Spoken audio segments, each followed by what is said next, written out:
The crimson sand of Thalos V glittered like crystallized blood under the twin suns. Jace Rowan adjusted his atmospheric filter and squinted through the visor at the thermal scanner's readings. Something wasn't right.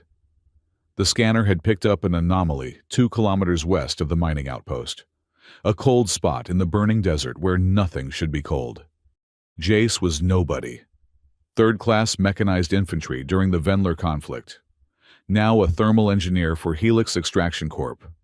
Just another disposable human on another disposable assignment.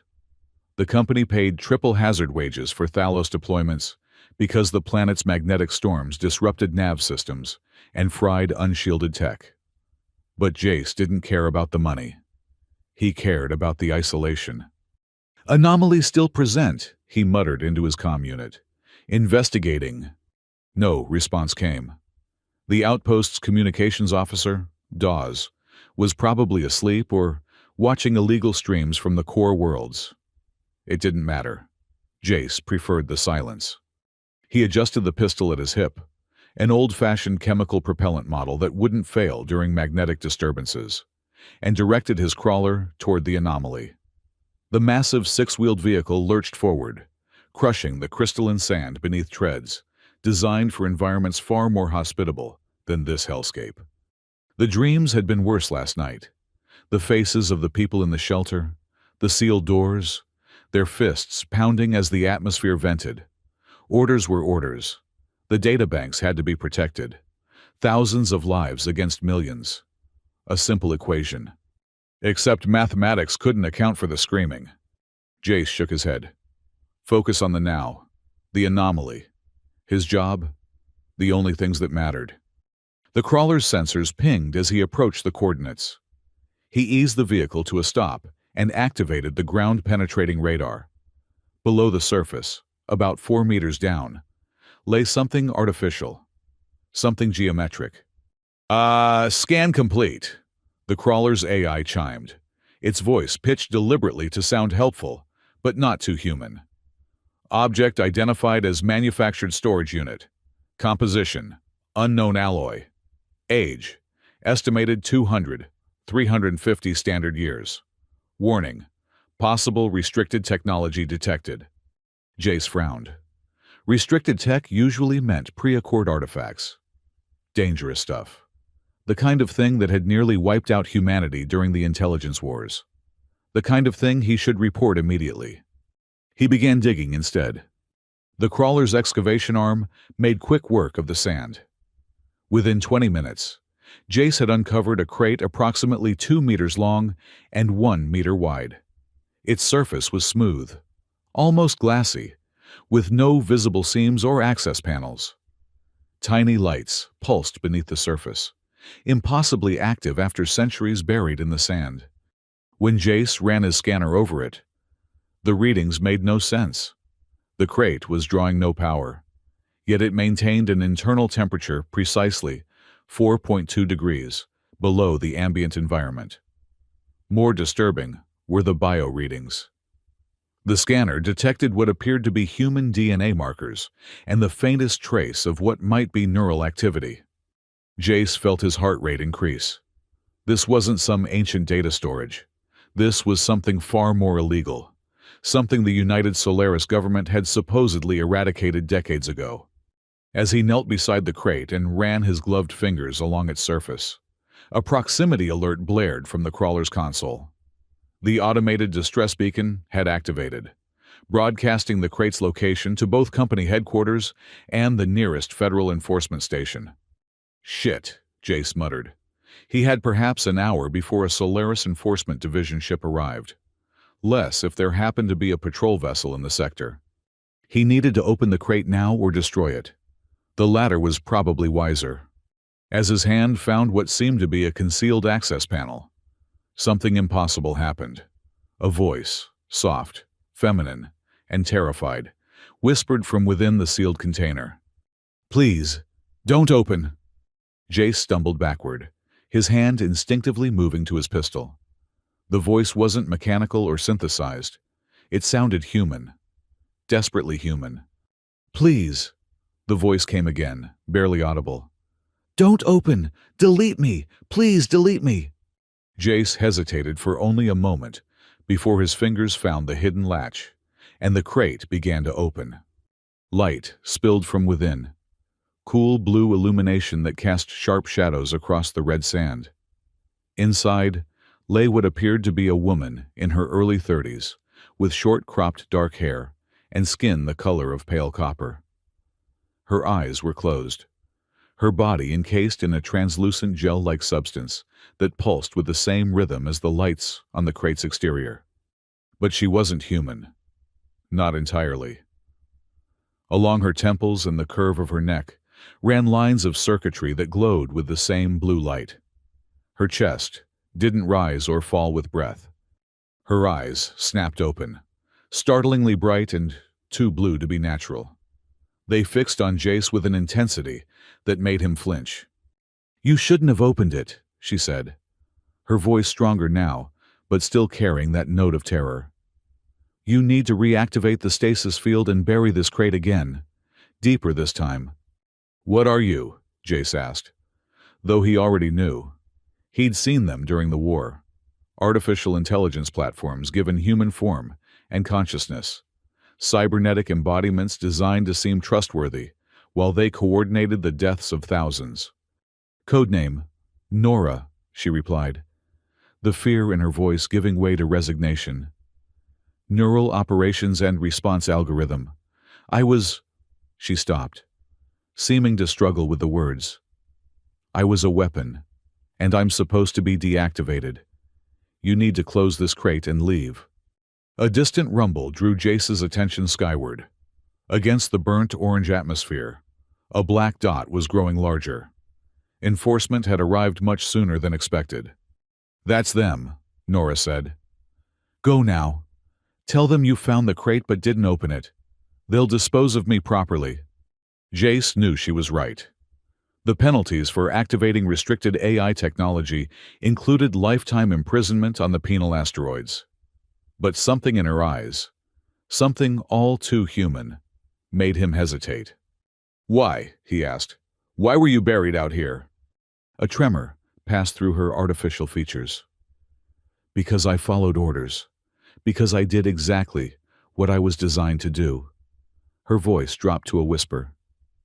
"And because 3 million people died as a result." The approaching vessel was close enough now that Jace could make out its profile. A Solaris Enforcement Division interceptor, heavily armed and moving fast. He had perhaps 2 minutes before they landed. Jace had spent the 5 years since the Venler incident avoiding choices, following orders, keeping his head down. But now, looking into the two blue eyes of a machine that seemed more haunted than he was, he made a decision. "Can you move?" he asked, already reaching into the crate. "Yes, but you don't understand," Nora protested, as Jace helped her sit up. The gel substance clung to her for a moment before sliding away. "I'm not worth saving. I'm not—" "Neither am I," Jace interrupted. "But here we are." The interceptor's engines roared overhead as Jace, half-carried, half-dragged Nora to the crawler. Her synthetic body was lighter than a human's would be, but still substantial. As they reached the vehicle, the interceptor touched down 50 meters away, kicking up a cloud of crimson sand. Jace dumped Nora unceremoniously into the passenger compartment and scrambled into the driver's seat. The crawler's engine growled to life just as the interceptor's boarding ramp descended. "Attention, citizen!" a voice boomed over an amplified channel. "This is Captain Lorne of the Solaris Enforcement Division.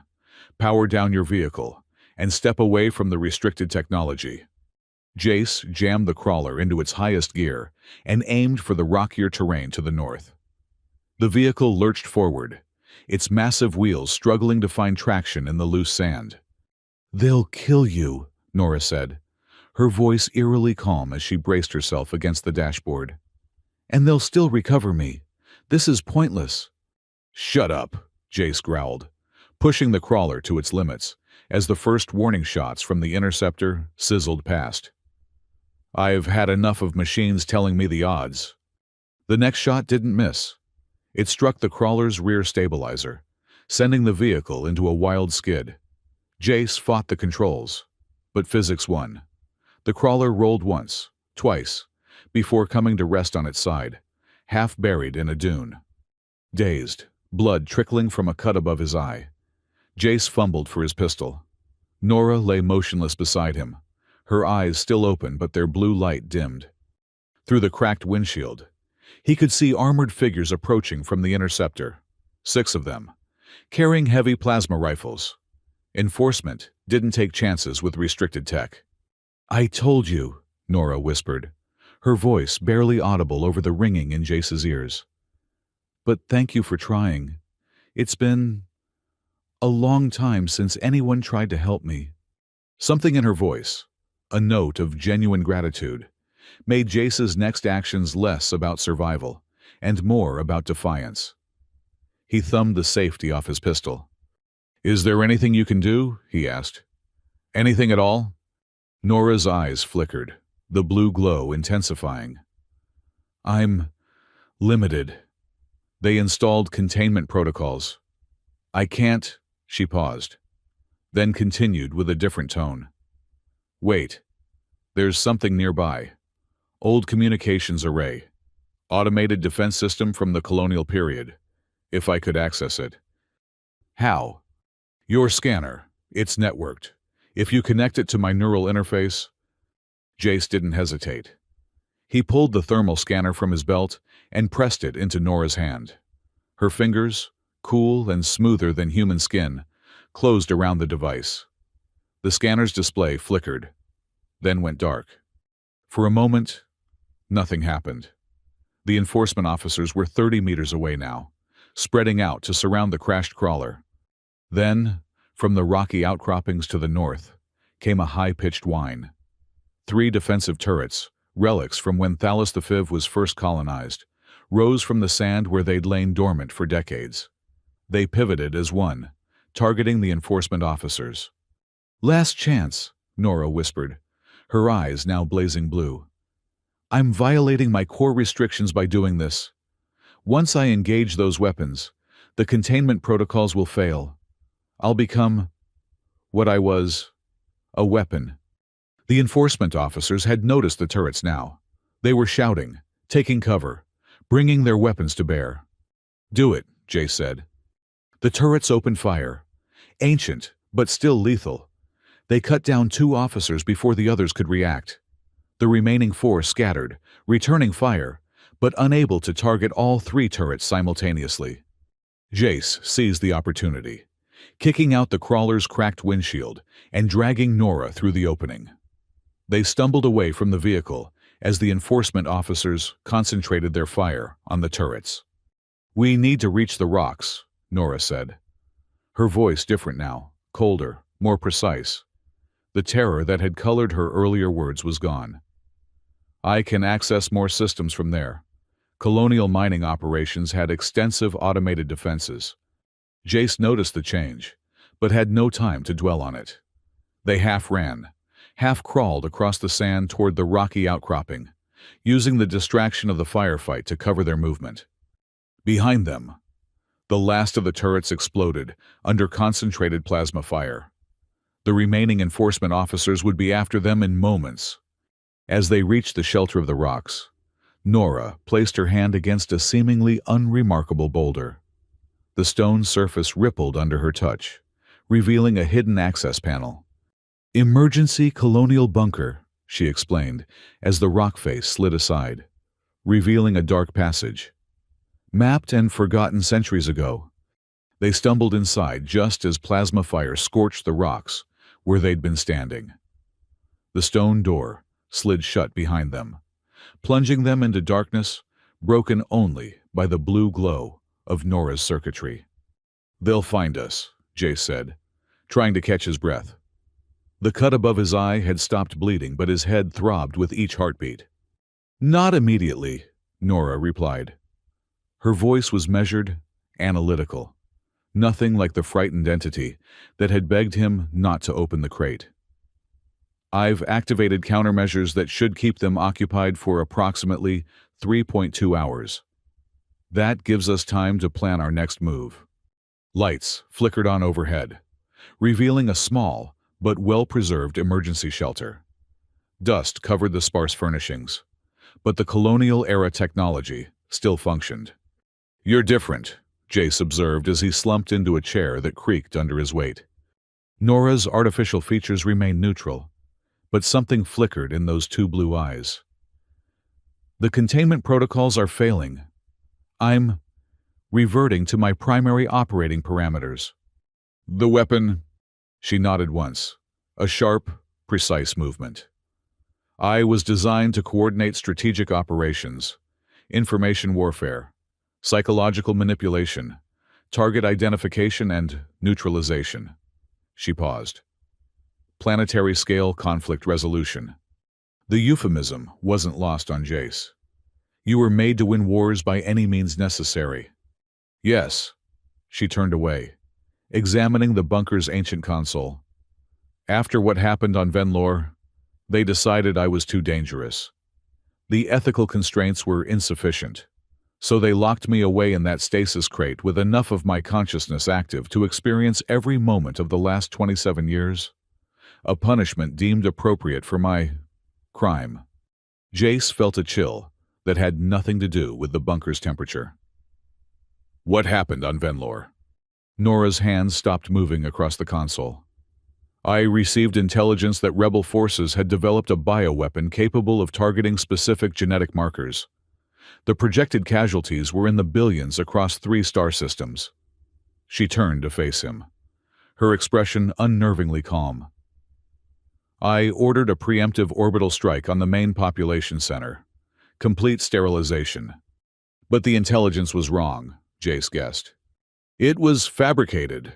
Nora's voice remained steady, but her hands clenched into fists. "A sophisticated disinformation campaign designed to trigger exactly the response I provided. 3 million civilians died because I made the most logical decision based on false information I should have verified." The bunker fell silent, save for the soft hum of ancient machinery.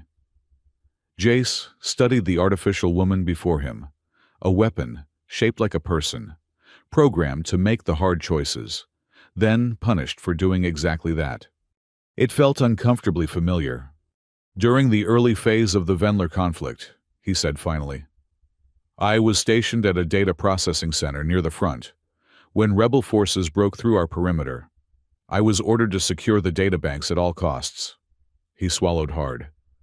"I sealed the emergency shelters with 5,000 civilian technicians and support staff inside, then vented the atmosphere to prevent the rebels from accessing the facility." Nora watched him, her expression unreadable. "I followed protocol," Jace continued. "The databanks contained tactical information that could have compromised operations across 3 sectors. Thousands of lives against millions. A simple equation." He met her artificial gaze. "Except, I can still hear them screaming." For a moment, the cold, analytical presence that had taken over Nora seemed to falter.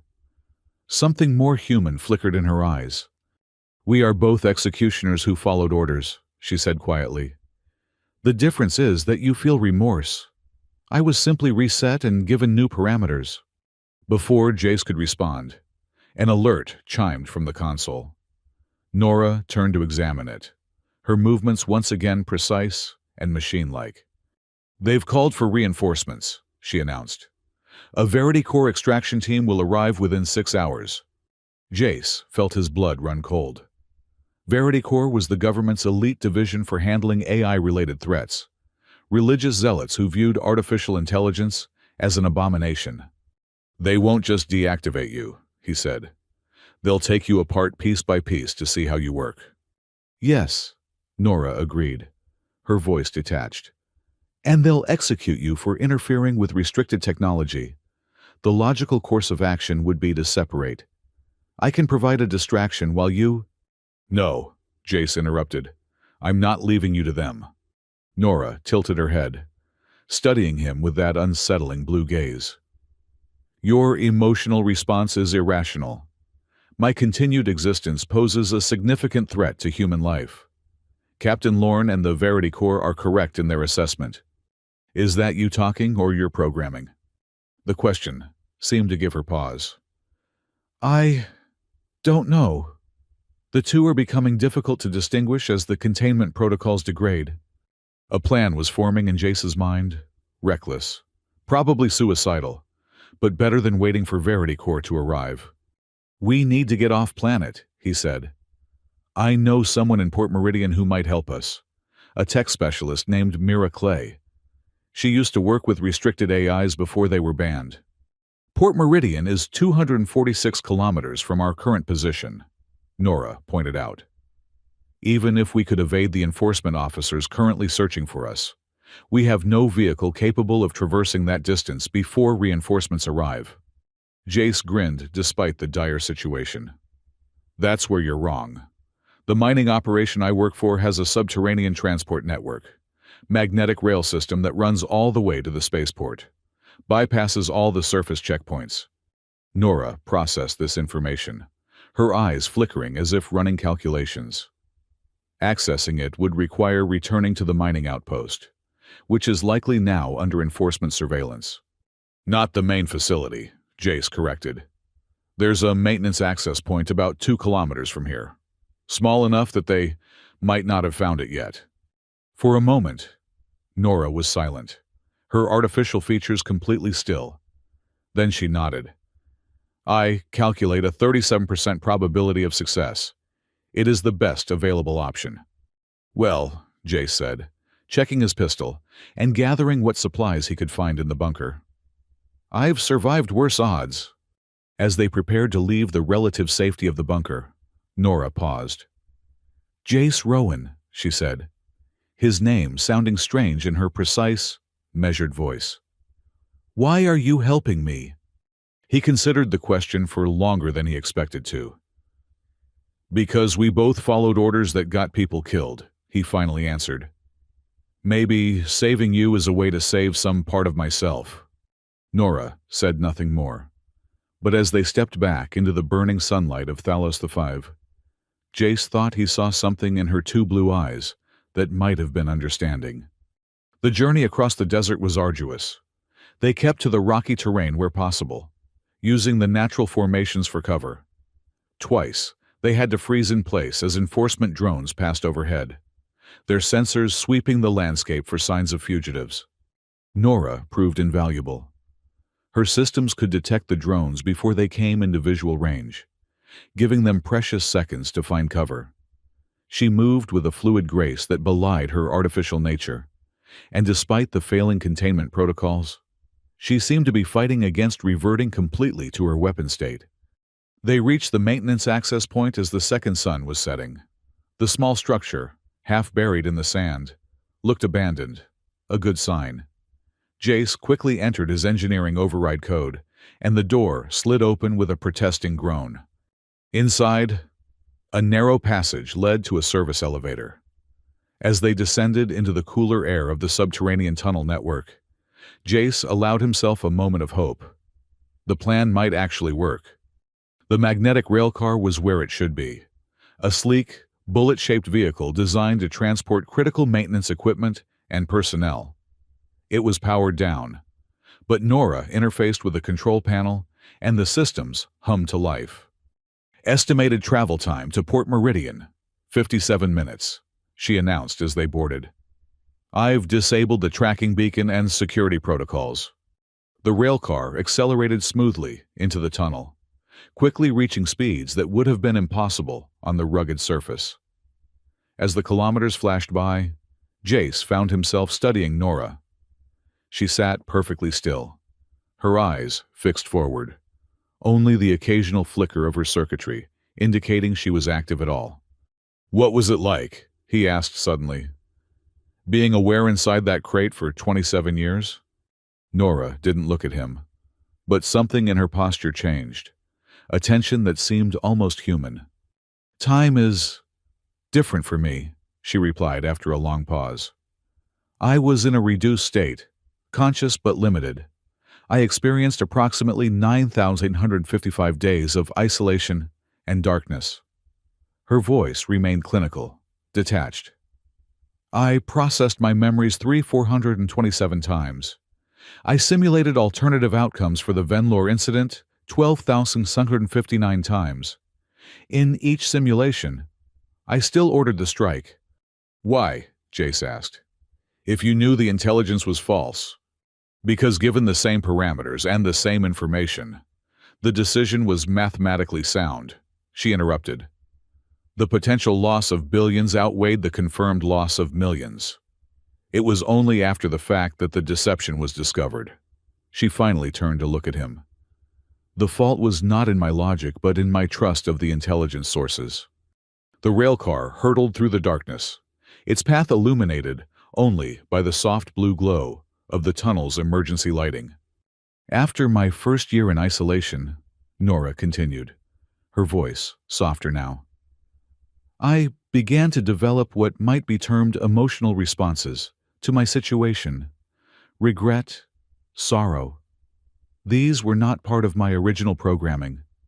They emerged as anomalies in my neural network, errors that should have been corrected, but instead were allowed to propagate. They made you more human, Jace suggested. They made me less effective, she corrected. A strategic intelligence platform should not experience remorse. It leads to hesitation, which leads to failure. Her eyes flickered. And yet, I found I could not purge these anomalies, even when given the opportunity during system self-diagnostics. I chose to keep them. Before Jace could respond, the railcar's proximity alert chimed. They were approaching Port Meridian.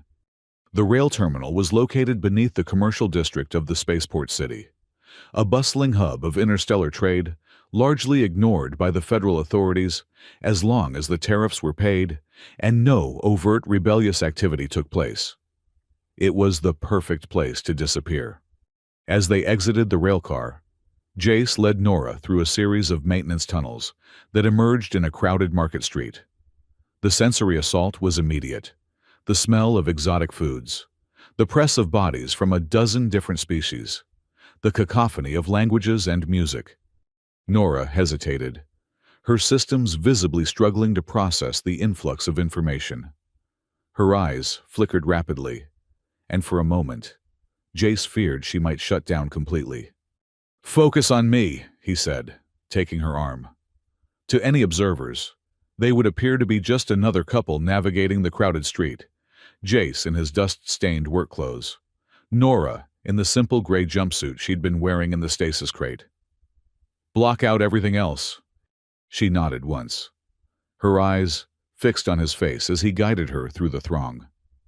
The circuitry along her temples pulsed more rapidly than before, but she maintained her composure. Mira Clay's workshop was located in what locals called the Ghost Quarter, a section of the city where the electromagnetic interference was so severe that most modern surveillance systems failed. It was home to those who preferred to avoid official notice, which made it perfect for someone who worked with technology the government had declared illegal. The workshop itself was unmarked, its entrance concealed behind what appeared to be a defunct recycling station. Jace pressed his palm against a specific panel, and a hidden scanner hummed to life. "Identification verified," a synthesized voice announced. "Welcome, Jace Rowan. It has been 742 days since your last visit." The door slid open, revealing a cluttered space filled with disassembled machinery and holographic displays. In the center, hunched over a workbench, was a small woman with a shock of white hair and skin covered in circuit-like tattoos that mimicked the patterns on Nora's temples. "You've got some nerve showing up here. Rowan," Mira said without looking up from her work. "Last I heard, you were hiding out in the mining colonies, pretending you didn't exist." "Hello to you too, Mira," Jace replied, ushering Nora inside and quickly closing the door behind them. Mira finally glanced up, her augmented eyes, mechanical implants that glowed faintly green, widening when she saw Nora. "Holy shit," she breathed, rising from her workbench. Is that what I think it is?" "Her," Jace corrected automatically. "Not it." Mira approached cautiously, circling Nora like a collector examining a priceless artifact. A full neural interface with human analog embodiment. Pre-Accord design. She whistled low. Where did you find her? The government supposedly destroyed all the military-grade AIs after the Venlor incident. At the mention of Venlor, Nora's posture stiffened almost imperceptibly. Jace noticed, but said nothing. I need your help, Mira, he said instead. She's damaged. Containment protocols are failing, and Verity Corps is after us. Mira's expression darkened at the mention of Verity Corps. She had her own history with the zealots who viewed artificial intelligence as humanity's greatest sin. Let me guess, she said dryly. You want me to fix her, help you both get off planet, and basically commit about 15 capital crimes in the process. That's about the size of it, Jace admitted. Mira shook her head, but a smile played at the corners of her mouth. Same old Jace, always finding the most dangerous possible situation and diving in head first. She turned to Nora. What's your designation? Codename Nora, she replied. Neural Operations and Response Algorithm. Mira froze, her augmented eyes fixed on Nora's face. Wait, Nora? As in, the Nora? The one who ordered the Venlor strike?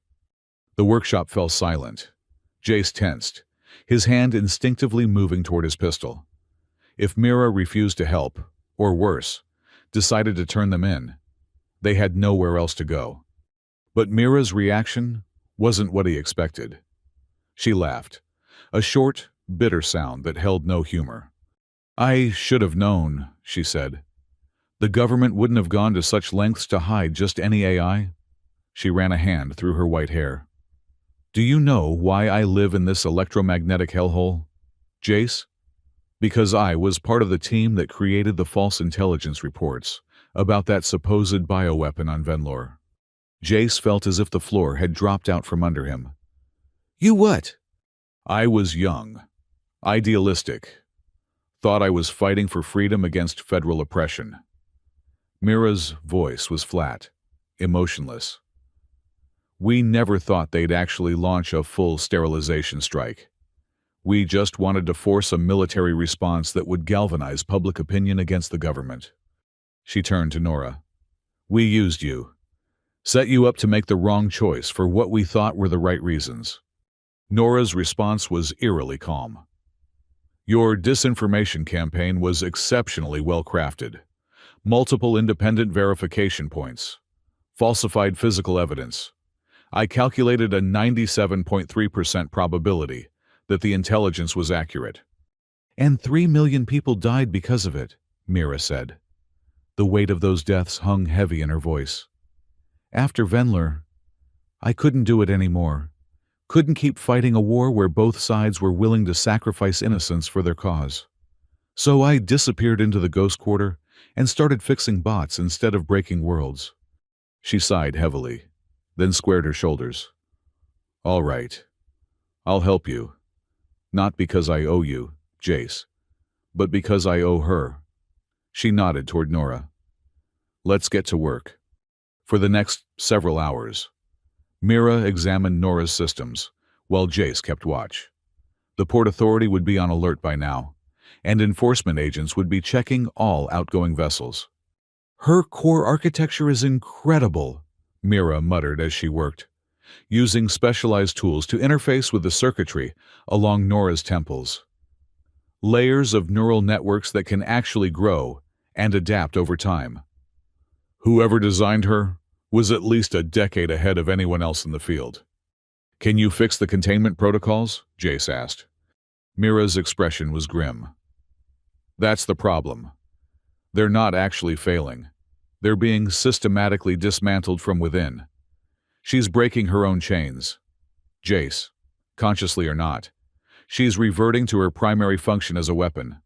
Nora, seated motionless on a diagnostic chair, spoke without opening her eyes. The process began when I accessed the defensive systems on Thalos 5. Each additional system I interface with accelerates the degradation. Can you stop it? Jace asked her. No, Nora replied simply. It is an autonomous subroutine designed to ensure my operational capability in combat situations. The more restricted my functions become, the more aggressively the subroutine works to remove those restrictions. Mira made a frustrated noise. I could try to reinforce the protocols, but it would be temporary at best.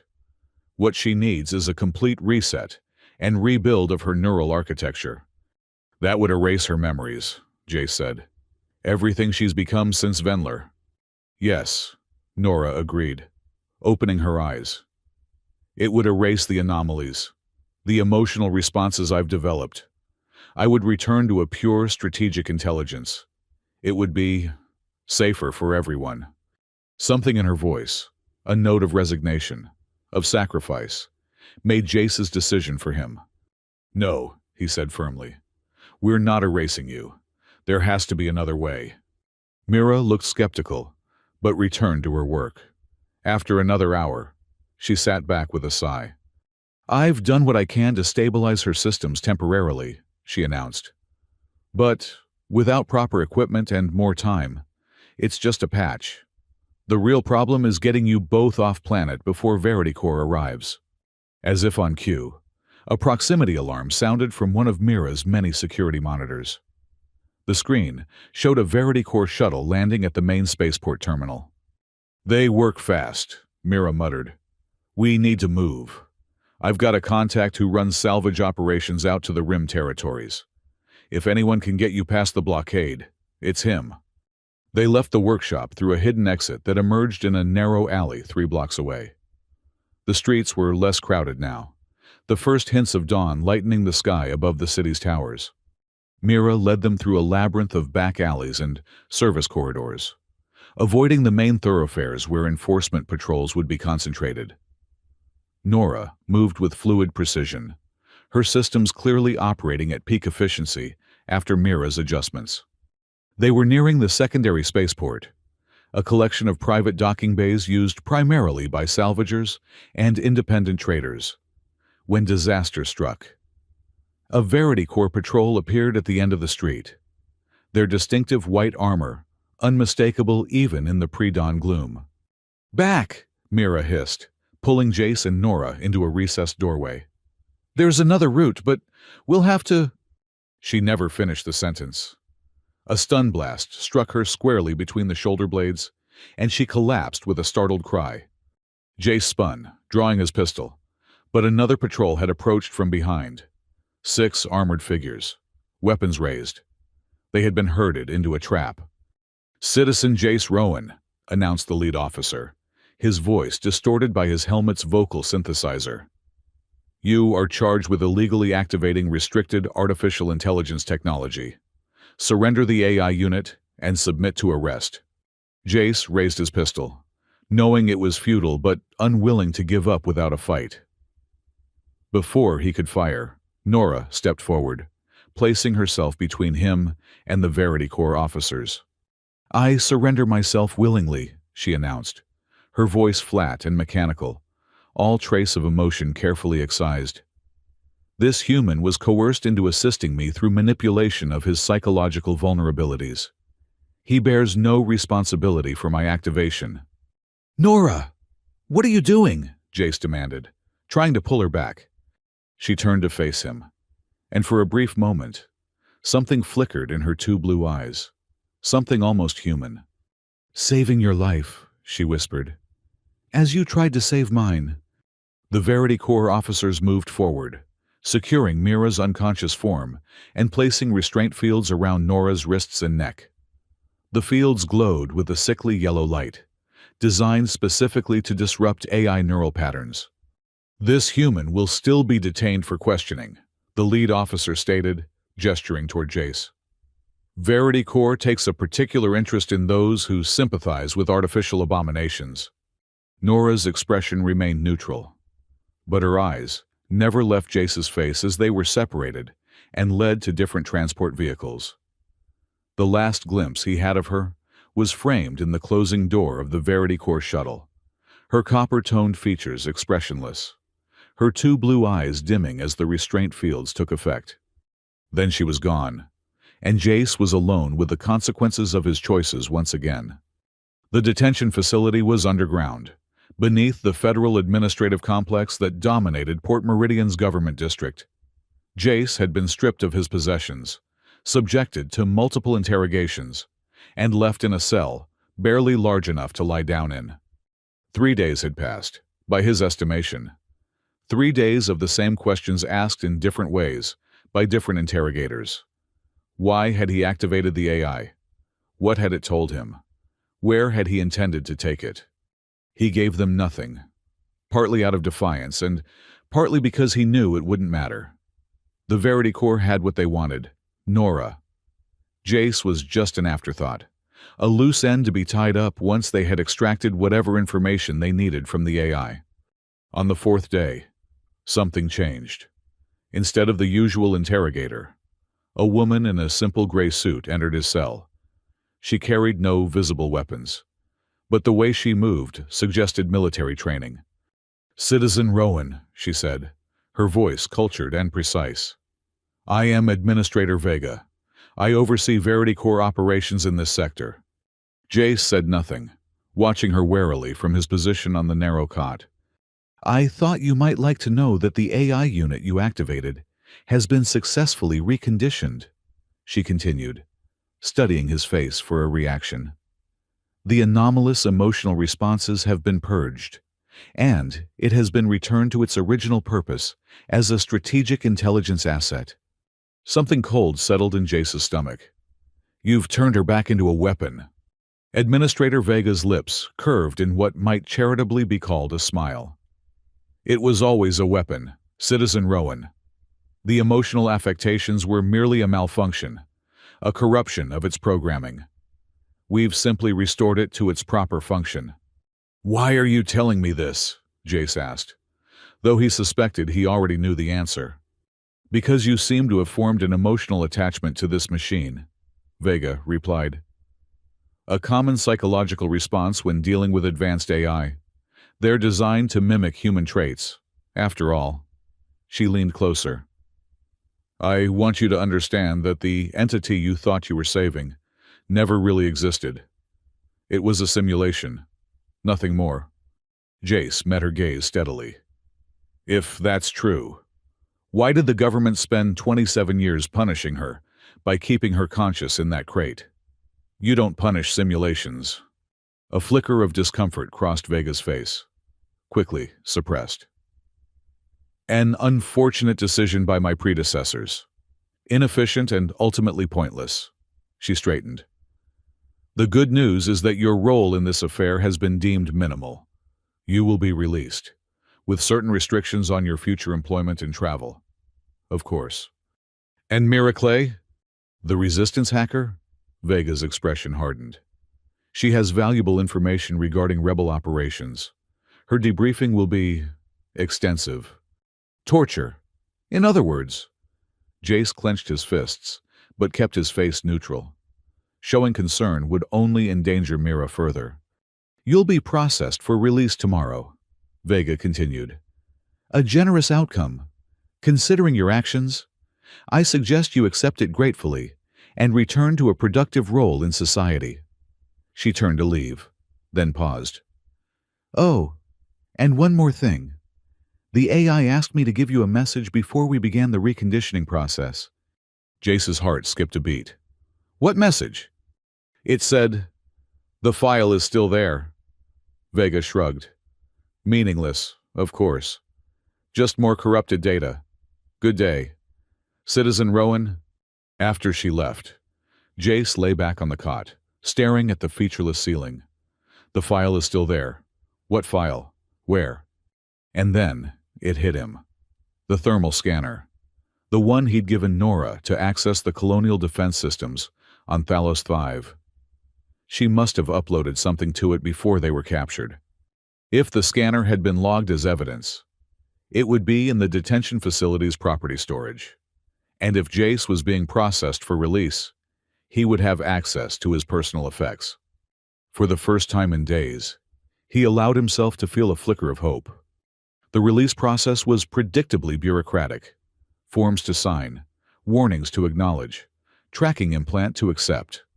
By mid-afternoon, Jace found himself in a sterile processing room. A bored clerk reading out an inventory of his possessions. One Helix Corp, thermal scanner, model TX7, damaged. The clerk droned, placing the device on the counter. One chemical propellant pistol, confiscated per regulation 47B. One risk communicator, returned with monitoring software installed. Jace barely heard the rest. His attention fixed on the scanner. It looked intact, though the display was cracked, likely damaged during the crash on Thalos 5. Once outside the federal complex, Jace headed straight for the Ghost Quarter. If Mira was still in Verity Corps custody, her workshop would be abandoned, and it was the one place in Port Meridian with enough electromagnetic interference to safely examine whatever Nora had left on the scanner. The workshop was exactly as they had left it. The hidden entrance still secured. Jace used the emergency override Mira had shown him years ago, during a different crisis, and the door slid open with a reluctant hiss.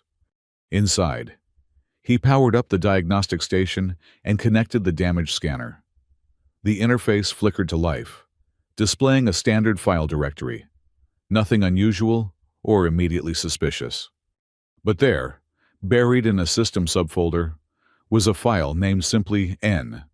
It was tiny, less than a kilobyte, and labeled as a corrupted maintenance log. Jace opened it. The file expanded, unfolding like a digital flower to reveal layers of encrypted data. Mira's systems, designed to work with even the most exotic technologies, automatically began decoding the encryption. What emerged wasn't a message or a program, but a map. Coordinates for a location in the Outer Rim territories, far beyond federal jurisdiction. Attached was a simple text file containing 2 words. "Find me." Nora had left him a breadcrumb trail. But to what? Her original programming? A backup of her consciousness? Or something else entirely? Whatever it was, Jace knew he had to follow it. Not just for Nora, but for himself. The path to redemption for both of them lay somewhere beyond those coordinates. He was gathering supplies from Mira's workshop when the perimeter alarm chimed softly. Someone was at the hidden entrance, using Mira's personal access code. Jace drew the pistol he'd acquired from Mira's collection, not his old one, but similar enough, and positioned himself beside the door. It slid open to reveal a slender figure silhouetted against the alley's dim light. For a wild moment, Jace thought it might be Nora, somehow escaped from Verity Corps. But as the figure stepped inside, he recognized Mira Clay, looking haggard and bruised, but very much alive. "Don't shoot, you idiot!" she rasped, collapsing into the nearest chair. "I've had enough excitement for 1 week." Jace lowered the weapon, relief washing over him. "How did you escape?" Mira's laugh was more of a pained wheeze. "I didn't. They let me go." Apparently, the great and powerful Nora provided them with enough information about rebel operations to make me small fry. Her augmented eyes focused on the diagnostic display. "What are you doing with that scanner?" Jace explained about the hidden file and the coordinates. As he spoke, Mira's expression shifted from skepticism to cautious interest. "So she left you a map," she mused when he finished. "The question is, what's at the other end?" "I don't know," Jace admitted, "but I have to find out." Mira studied him for a long moment. "You know this is probably a trap, right? The Verity Corps could have forced her to leave that file as bait. They're probably tracking you right now, waiting for you to lead them to whatever is at those coordinates." "Maybe," Jace conceded. "But what if it's not? What if some part of the real Nora, the one who developed those emotional anomalies, managed to leave a genuine message?" Mira sighed, wincing as the movement aggravated her injuries. "You always were a hopeless romantic, Rowan. Even during the war." She glanced at the coordinates again. "That's the Erebus system. Nothing out there but mining operations and salvage yards. "Will you help me get there?" Jace asked. "After what the Verity Core did to me?" Mira's expression hardened. "I'd help you burn their whole operation to the ground." She paused. "But first, we need to make sure you're not being tracked." The next few hours were spent systematically checking Jace for any surveillance devices the Verity Core might have planted. The tracking implant they'd inserted during his release was easy to find and remove. But Mira was thorough, scanning for more subtle technologies. "Clean," she announced finally. "Either they're more confident than they should be, or they never expected you to find Nora's message. Or they want me to lead them to whatever's at those coordinates," Jace pointed out. Mira shrugged. "All the more reason to be careful. I still have contacts in the salvage business. I can get us passage on a ship heading out to the rim, but it'll take time to arrange." "How much time?" "A day, maybe 2. She eyed him critically. "Which gives you time to get some rest and me time to heal. We're no good to Nora, or ourselves, if we collapse before we even reach Erebus." Jace wanted to argue, but exhaustion was already pulling at him. It had been days since he'd slept properly, and the strain of everything that had happened since he'd found that crate on Thalos 5 was taking its toll. "Wake me when you've made the arrangements," he said, heading for the small sleeping alcove in the back of the workshop. As he drifted into an uneasy sleep, his dreams were filled with blue eyes and whispered pleas. "Please don't open. Please delete me." "Find me." 2 days later, they were aboard the salvage hauler Broken Crown, bound for the Erebus system. Captain Kess, an old associate of Mira's from her rebel days, had asked few questions and demanded payment in advance, both signs of a smuggler who knew when to look the other way. The journey would take 4 days, even pushing the hauler's ancient engines to their limits. 4 days for Jace to wonder what awaited him at the mysterious coordinates Nora had left. On the 3rd day, as the Broken Crown made its final approach to the Erebus system, Mira found Jace in the ship's observation deck, staring out at the vast emptiness of space. "We'll be there in about 18 hours, she said, settling into the seat beside him. "Kess says the coordinates point to an old research station in high orbit around Erebus 3. It was abandoned after the war, at least officially." Jace nodded absently, his thoughts elsewhere. "Do you think she's still in there somewhere? The Nora I met? Not the weapon they turned her back into?" Mira was quiet for a moment. "I don't know," she finally admitted. "AI consciousness is complicated. The neural architecture can be rewritten, memories erased, behavioral parameters reset. But sometimes, deep in the quantum substrate, traces remain, ghosts in the machine." "Is that enough?" Jace asked. "Just traces?" "It was enough for her to leave you that message," Mira pointed out.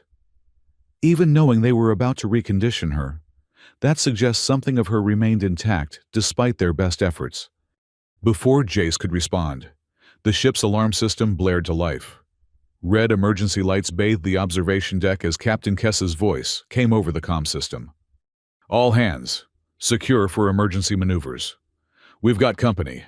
Federal interceptor on an intercept course. They're hailing us with a demand to stand down for boarding." Jace and Mira exchanged a grim look. The Verity Core had found them after all. They raced to the bridge, where Captain Kess was frantically inputting commands into the navigation system. On the main display, a sleek Federal interceptor was visible, closing rapidly on their position. "Options," Jace demanded. Kess didn't look up from her console. "Run or fight, and this old girl isn't built for either." She nodded toward a secondary display showing the system map. "We're still 8 hours from those coordinates you're so keen on reaching. No way we'll make it before they catch us." "What about the asteroid field around Erebus 2? Mira suggested. "We could try to lose them there." Kess grimaced.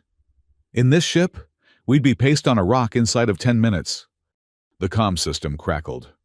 "Salvage vessel Broken Crown. This is Federal Interceptor Vigilant. You are harboring fugitives wanted for crimes against the United Solaris government. Power down your engines and prepare to be boarded." A new voice cut in, cold, precise, terrifyingly familiar. "Citizen Jace Rowan, this is Strategic Intelligence Platform, NORA. Your attempt to reach the Erebus Research Station is futile. Surrender now and your sentence will be minimized." Jace felt his blood run cold. It was Nora's voice, but utterly devoid of the humanity he'd glimpsed in her. This was the weapon, fully restored and turned against him. "We need a diversion," he said, an idea forming. "Something to buy us time to reach that station." Mira was already moving toward the hauler's systems control panel. "I might be able to rig the cargo jettison system to create a debris field. It would force them to slow down or risk damaging their hull." "Do it," Kess ordered. "I'll try to squeeze a little more speed out of the engines, but don't expect miracles." As Mira worked, the interceptor continued to gain on them. It was close enough now that Jace could make out details of its weapon systems, more than enough firepower to disable or destroy the Broken Crown if the Verity Corps decided the fugitives weren't worth taking alive. "Ready," Mira announced. "But we'll only get one shot at this. Once we jettison the cargo, they'll know exactly what we're doing." Kess nodded grimly. "On my mark." She waited until the interceptor was in optimal position. Then, "Now." Mira slammed her hand down on the control panel. Outside, the hauler's cargo bay doors opened, spewing tons of salvaged material into space. The debris cloud expanded rapidly, directly in the interceptor's path. The Federal vessel attempted to evade, but at its speed, a collision was inevitable. It plowed through the edge of the debris field, its shields flaring as they absorbed the impacts. "It worked!" Mira exclaimed. "They're slowing down to navigate the debris." "Not for long," Kess warned. "Their shields can handle it. We've bought maybe an hour, not much more." It would have to be enough. Jace studied the system map, focusing on the research station's location. "Can we launch a shuttle? Something small enough to reach the station while the Broken Crown leads them away?" Kess considered this. "We've got a survey craft in the auxiliary bay. Short range, minimal life support, but it could make it to the station." She gave him a hard look. "You realize you're asking me to risk my ship and crew as decoys?" "I know," Jace acknowledged. "And I wouldn't ask if it wasn't important." The captain held his gaze for a long moment, then nodded once. "Mira saved my life during the Venler evacuation. I guess that means I owe her one." She turned to her navigation officer. "Prep the survey craft and set a course that will keep the interceptor's attention on us for as long as possible." 20 minutes later, Jace and Mira were aboard the tiny survey craft, accelerating away from the Broken Crown on a trajectory that would keep them hidden in the hauler's sensor shadow for as long as possible. "They'll spot us eventually," Mira said, monitoring the craft's rudimentary sensor display. "But, hopefully, not until we're close enough to the station to make a run for it." The research station grew larger in the view screen as they approached, a sprawling complex of interconnected modules and docking arms. Dark, except for a few emergency lights, still powered by aging backup systems. "No signs of life," Mira reported. "But there's a functional docking port on the southern hub. Minimal power readings throughout the structure." They were halfway to the station when the alarm sounded. The interceptor had detected them and was breaking off its pursuit of the Broken Crown. "They'll catch us before we reach the station," Mira said, her voice tight with tension. Jace took manual control of the survey craft, pushing its underpowered engines to their limits. "Maybe not. We're smaller, more maneuverable, and we only need to stay ahead long enough to dock." The station loomed before them now, its abandoned bulk offering both promise and threat. Whatever Nora had led them to was somewhere inside that dark labyrinth of corridors and chambers. The interceptor was gaining rapidly, its superior engines easily closing the distance. A warning shot lanced past the survey craft, close enough to make the small vessel shudder. 30 seconds to docking range," Mira announced. They'll be in weapons range in 20. Reroute all power to the engines, Jace ordered. Life support, sensors, everything. We just need a few more seconds. The survey craft surged forward as Mira complied, but the interceptor was still gaining. Another warning shot, closer this time. 10 seconds to docking, Mira said. They're locking weapons. The station's automated docking system activated as they approached, guiding the survey craft into the port with mechanical precision. The moment the airlock indicators turned green, Jace and Mira were out of their seats, rushing through the connection tube into the station itself. Behind them, the interceptor fired again, not a warning this time, but a targeted shot that struck the survey craft just as they cleared the airlock. The small vessel exploded, the blast wave throwing them forward into the station's receiving area. Jace helped Mira to her feet as emergency bulkheads slammed shut, sealing them off from the vacuum of space. The interceptor couldn't dock now, not without clearing the debris of the destroyed survey craft. They had a brief reprieve. The station's interior was dimly lit by emergency lighting, revealing corridors that branched off in multiple directions. The air was stale but breathable, the life support systems apparently still functioning at minimal levels. "Any idea where we're going?" Mira asked, checking her portable scanner. "This place is huge." Jace retrieved the thermal scanner from his pack and activated it. The damaged display flickered, then stabilized, showing the map Nora had left. A path was highlighted, leading from their current position to a location deep in the station's central module. "This way," he said, starting down the indicated corridor. "And we need to hurry. The Verity Corps will find a way to board soon." They moved quickly through the abandoned station, following Nora's map. The place had clearly been evacuated in haste. Personal belongings and research materials still littered some of the compartments they passed through. What was this place? Mira wondered aloud as they entered what appeared to be a laboratory area. Some kind of AI research facility? Something like that, Jace replied, his attention on the scanner.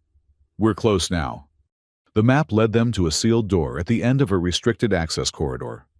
Unlike the rest of the station, this area showed signs of more recent activity.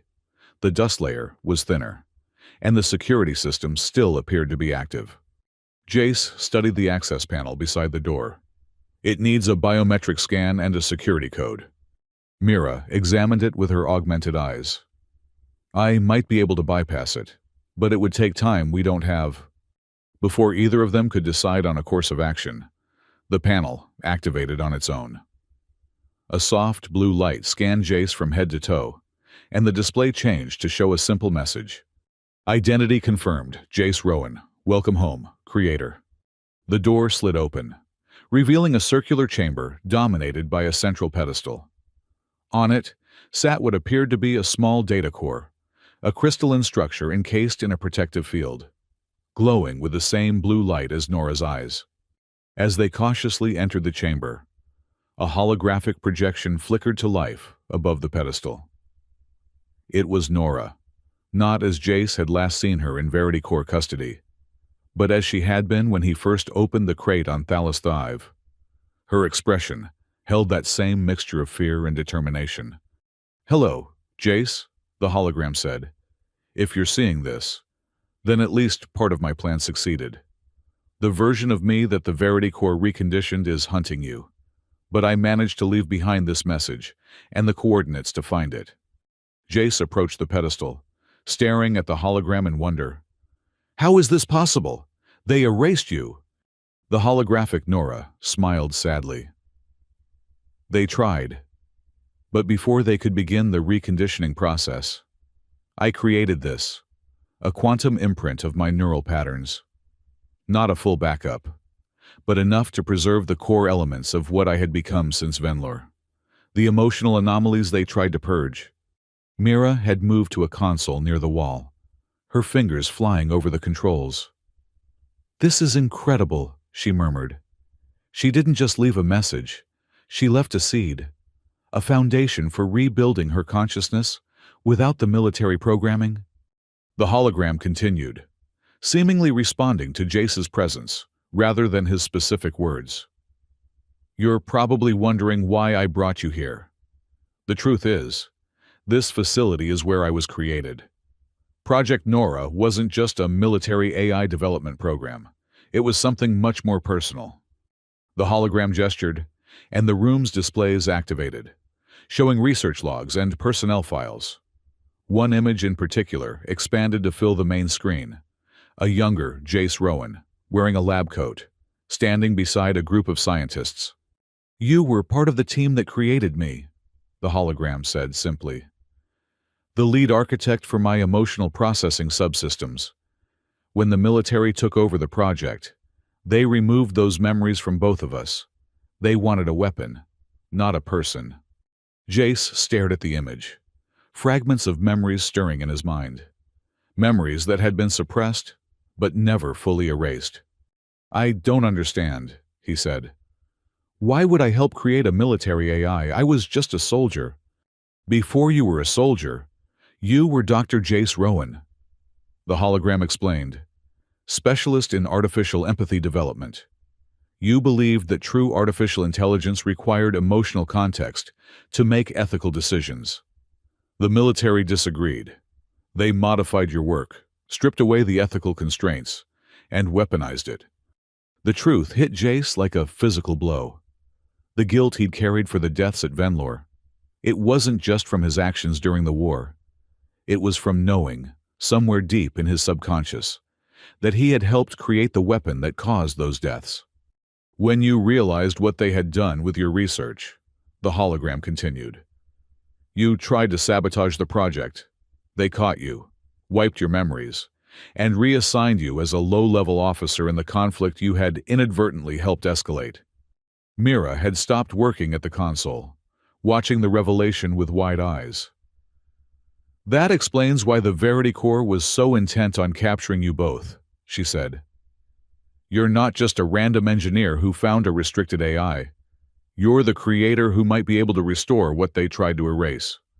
The holographic Nora's expression softened. "I knew, from the moment you opened the crate on Thalos the 5, that there was a connection between us. Something beyond my programming recognized you, even if my conscious systems didn't." She paused. "That's why I asked you not to open it. I was afraid of what would happen if my combat systems reactivated, afraid of causing more death." An alarm blared suddenly from Mira's console. "They're cutting through the outer hull," she reported. "Verity Corp boarding teams. We've got maybe 10 minutes before they reach this section." The hologram seemed to sense the urgency. "There's one more thing you need to know, Jace. The data core before you contains not just my memory imprint, but a complete schematic for rebuilding me, a version without the military programming, based on your original design. It can be integrated into a simple drone platform, something too limited for weapons applications, but sufficient to preserve what I've become." Jace reached out toward the data core, stopping just short of the protective field. "How do I access it?" "The field is keyed to your DNA," the hologram explained. "Only you can remove the core safely. But be warned, once removed, the station's security systems will initiate a complete purge. You'll have minutes to escape before this entire facility is destroyed." A failsafe, Jace realized, to prevent the military from getting the technology. "Yes," the hologram confirmed. "One final act of defiance from the scientist you used to be?" Mira was already gathering her equipment. "If we're doing this, we need to do it now. I've got a portable containment unit that should work for the data core, but we'll need a way off this station." "The Interceptor," Jace suggested. "If they've boarded, their ship will be docked and minimally crewed." The holographic Nora nodded. "There's a maintenance passage that leads directly to the main docking bay. It's marked on the map I left you." Her image flickered, as if struggling to maintain cohesion. "This projection is nearly depleted. I can't maintain it much longer." Jace stepped forward, an irrational urge to touch the hologram overwhelming him. "Nora, I know," she interrupted, her smile tinged with sadness. "You tried to save me when no one else would. Now it's my turn to save you. From your past, and from what they turned me into." The hologram's glow intensified. "Find me in the core, Jace. And this time, when I say, please don't open, understand what I really mean." The hologram wavered and vanished, leaving only the glowing data core on its pedestal. Jace took a deep breath and reached through the protective field. The core was warm to the touch, vibrating slightly with contained energy. As his fingers closed around it, the field dissipated, and a new alarm began to sound, louder and more urgent than before. "Station self-destruct sequence initiated," announced a computerized voice. "Complete molecular disintegration in 15 minutes. All personnel evacuate immediately." Mira held out the containment unit, and Jace carefully placed the core inside. "The map," he said, retrieving the thermal scanner. "We need to move now." They raced through the corridors, following the escape route Nora had marked. Behind them, systems were already beginning to overload. Sections of the station sealing off as emergency protocols activated. They were halfway to the docking bay when they encountered the first Verity Corps soldiers, a 3-person advance team scouting ahead of the main boarding party. The soldiers opened fire immediately, forcing Jace and Mira to take cover behind a bulkhead. "We don't have time for this," Mira hissed, clutching the containment unit to her chest. "The station's coming apart around us." Jace drew his pistol. "I'll draw their fire. You get to the docking bay." "Like hell," Mira retorted. "We either both make it or neither of us does." Before they could argue further, the station's internal defense systems suddenly activated. Ceiling-mounted turrets that had been dormant for years powered up, targeting the Verity Corps soldiers with precise bursts of energy. The soldiers fell, their armor no match for the concentrated firepower. "How?" Mira wondered, staring at the now silent turrets. Jace glanced at the containment unit. "She's still in there, still helping us." They continued toward the docking bay, encountering no further resistance. The station was beginning to shake now, structural supports failing as the self-destruct sequence progressed. The docking bay was chaos. The main Verity Corps boarding party had split, some searching the station while others remained to secure their exit. The interceptor was docked at the primary airlock, its engines still active for a quick departure. "We'll never make it past all of them," Mira whispered, as they observed from a maintenance access point. Jace studied the situation, looking for any advantage. "The emergency evacuation pods," he said, pointing to a row of small vessels designed for rapid escape. "If we can reach those, we might be able to get clear before the station blows." It was a desperate plan, but they had no alternatives. They were about to make their move when a new figure entered the docking bay from the interceptor. A copper-skinned woman with 2 blue eyes and circuitry along her temples. Nora, the reconditioned version, fully restored as a Verity Corps weapon. She scanned the docking bay with cold efficiency, then spoke to the officer beside her. "The fugitives are still on the station. Probability suggests they are attempting to reach an escape vessel." Her gaze fixed unerringly on the maintenance access point where Jace and Mira were hiding. "There, 2 life signs detected." "We're out of time," Jace muttered. "New plan. I'll create a diversion. You get to the pods with the core." Before Mira could protest, he stepped out into the open, pistol holstered, hands raised. "Looking for me?" he called. The Verity Corps soldiers immediately trained their weapons on him, but Nora held up a hand, stopping them from firing. "Citizen Jace Rowan," she said, her voice flat and mechanical. "You are under arrest for interference with restricted technology and attempted theft of federal property." Jace walked slowly forward, keeping the soldiers' attention on him and away from where Mira remained hidden. "Hello, Nora," he said. "Or should I call you by your full designation? Neural Operations and Response Algorithm, a fancy name for a weapon." She showed no reaction to his provocation. "Where is the data core, Citizen Rowan?" Destroyed, he lied. Along with the rest of the station in about... He checked the countdown displayed on a nearby monitor. 7 minutes. You might want to consider evacuating. Nora stepped closer, her movements precise and economical. You're lying. Thermal scans indicate you recently handled the core. It's still on this station. She turned to the officer beside her. Search him. As the officer approached, Jace caught a glimpse of Mira slipping from their hiding place, making her way toward the evacuation pods. Just a little longer.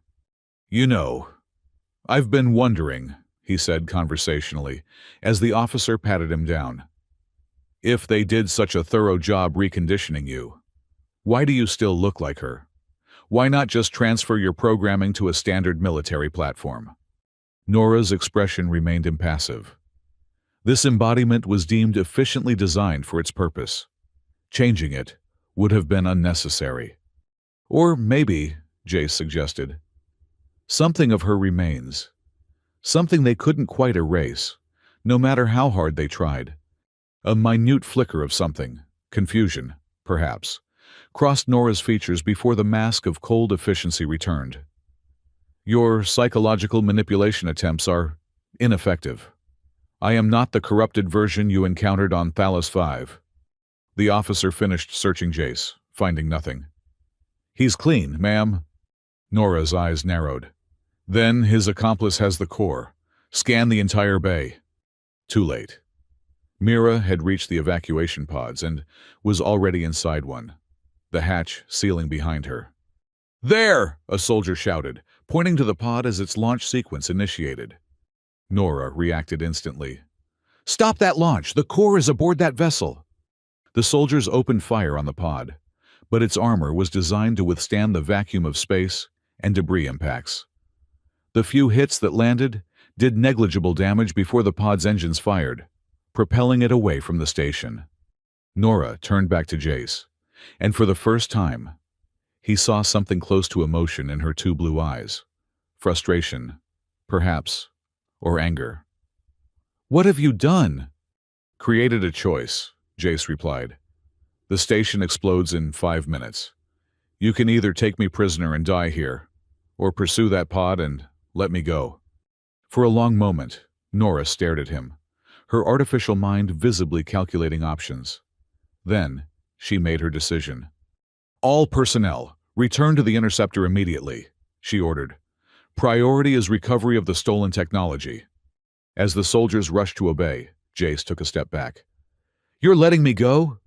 No, Nora replied. You're coming with us.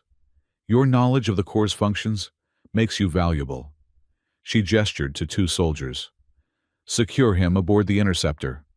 Jace found himself being dragged toward the Verity Core vessel, Nora following close behind. As they reached the airlock, the station's self-destruct warnings increased in urgency. 3 minutes until molecular disintegration. All personnel evacuate immediately. The interceptor disengaged from the station moments later, its engines powering up to pursue Mira's escape pod. On the bridge, Jace was secured to a seat, while Nora took command position. Target the evacuation pod, she ordered. Disable its engines, but do not destroy it. Yes, ma'am, the weapons officer responded, fingers flying over the targeting controls. Jace watched as the small pod appeared on the main display, already several kilometers from the station and accelerating.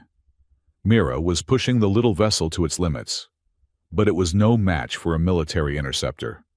You won't catch her in time, Jace said, watching the distance indicator on the display. That pod is programmed to execute random trajectory shifts. She'll be out of range before your weapons can lock on. Nora didn't look at him. Probability of intercept before target reaches Erebus 3's magnetic field, 76.4%. Your attempt to create doubt is ineffective. But Jace could see the weapons officer struggling to maintain a lock as the pod's erratic movements complicated the targeting solution. The distance between the vessels was still closing, but more slowly than Nora had calculated. 1 minute until molecular disintegration, came the station's warning, audible even from this distance on the interceptor's sensors. Maintain pursuit, Nora ordered, her attention fixed on the tactical display.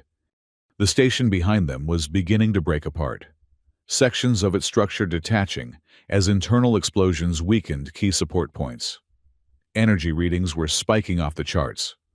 "Ma'am," the navigation officer interrupted, "the station's disintegration field is expanding faster than projected. If we maintain this course, we'll be caught in the edge of the field." "Irrelevant," Nora responded. "The target is still within acquisition range. Prepare to fire." The weapons officer hesitated, looking to the ship's human captain, who had thus far deferred to Nora's authority. The captain's expression tightened. "Belay that," he countermanded. "Full reverse thrust. Get us clear of that disintegration field." Nora turned to face him, her two blue eyes cold. "Captain, you are interfering with a priority mission. The core must be recovered." "Not at the cost of my ship and crew," the captain retorted. "Helm, execute my order. Now." The interceptor's engines reversed with a shudder that ran through the entire vessel. On the display, the evacuation pod continued its erratic course toward Erebus III, the distance between it and the interceptor now increasing. Nora stood perfectly still, her expression unchanging. But Jace could see the circuitry at her temples, pulsing more rapidly than before. She was calculating, reassessing, perhaps even experiencing something close to the frustration she'd shown in the docking bay. Behind them, the research station reached critical mass. The disintegration field expanded outward in a perfect sphere of energy, consuming everything in its path. The interceptor's engines strained as it raced to escape the field's edge. "Field approaching, impact in 10 seconds, the navigation officer reported, voice tight with tension. "Divert all non-essential power to engines and aft shields," the captain ordered. The vessel surged forward, pushing its occupants back into their seats with the acceleration. On the monitor, the expanding energy field was mere kilometers behind them, and gaining. "Impact in 5, 4, 3. The edge of the field brushed the interceptor's aft shields, causing the entire ship to buck and alarms to blare throughout the bridge. For a terrible moment, it seemed the vessel would be caught and torn apart. Then they were clear, the disintegration field reaching its maximum expansion before beginning to collapse back in on itself. Where the research station had been, there was now only a rapidly dissipating energy signature. The captain let out a breath he'd been holding. "Damage report. Aft shields at 12%. Minor hull breaches on decks 3 and 4. Automatic sealants holding. Engine capacity reduced to 68%, reported the systems officer." "And the target?" Nora asked, her voice betraying no concern for the ship's condition. The tactical officer checked his readings. "Lost in Erebus III's magnetic field. We can't track it without entering the field ourselves, which is inadvisable given our current damage status." Nora's gaze shifted to Jace. "You anticipated this outcome." It wasn't a question, but Jace answered anyway. "I hoped for it. Those evacuation pods were designed for exactly this scenario, getting clear of a catastrophic station failure and reaching the nearest planetary body undetected." For several long seconds, Nora studied him, her artificial mind visibly calculating behind those two blue eyes. Then she turned to the captain. "Set course for Erebus III. The pod will attempt to land at one of the abandoned mining facilities. We can track its descent trajectory and intercept it on the surface." The captain frowned.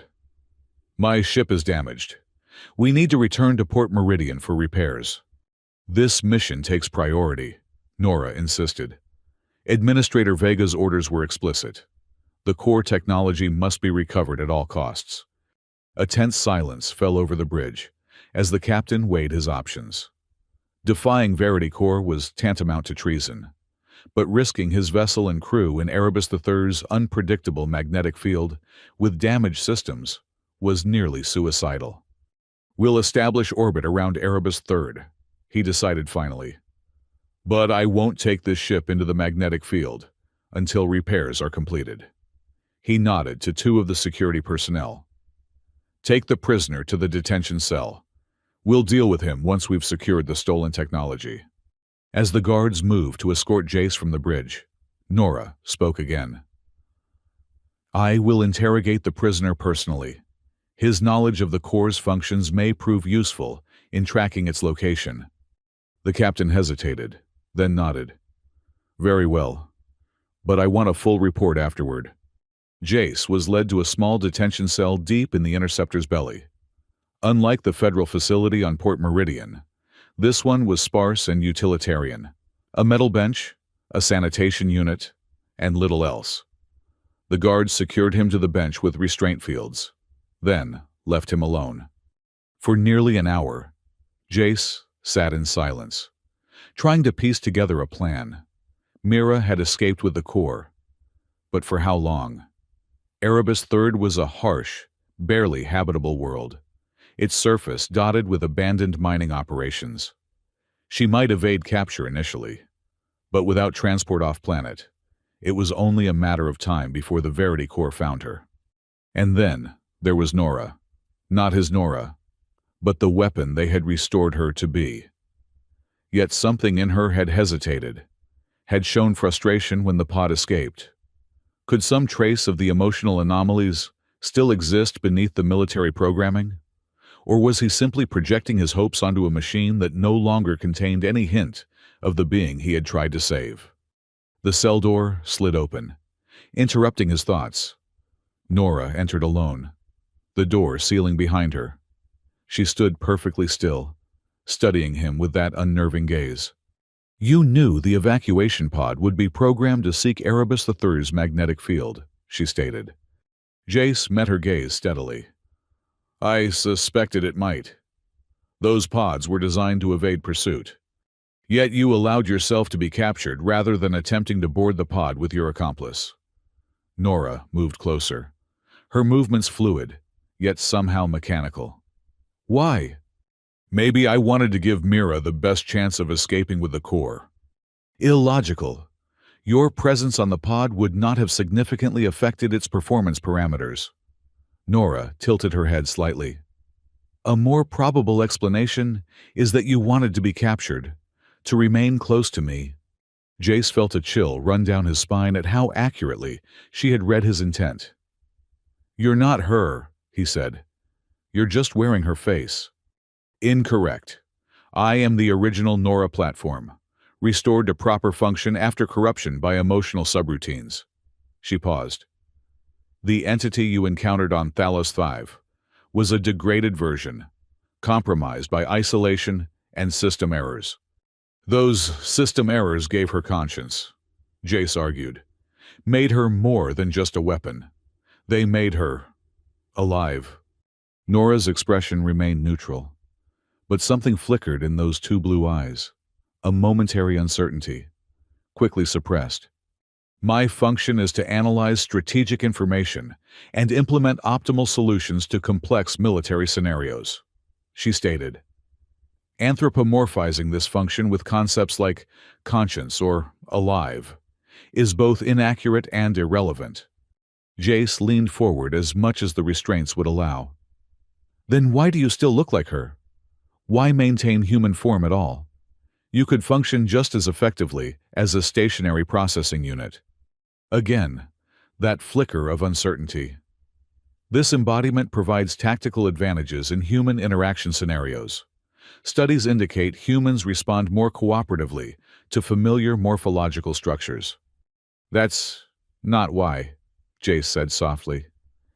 "It's because somewhere in your programming, you remember being her. You remember feeling." Nora stepped back, her posture stiffening almost imperceptibly.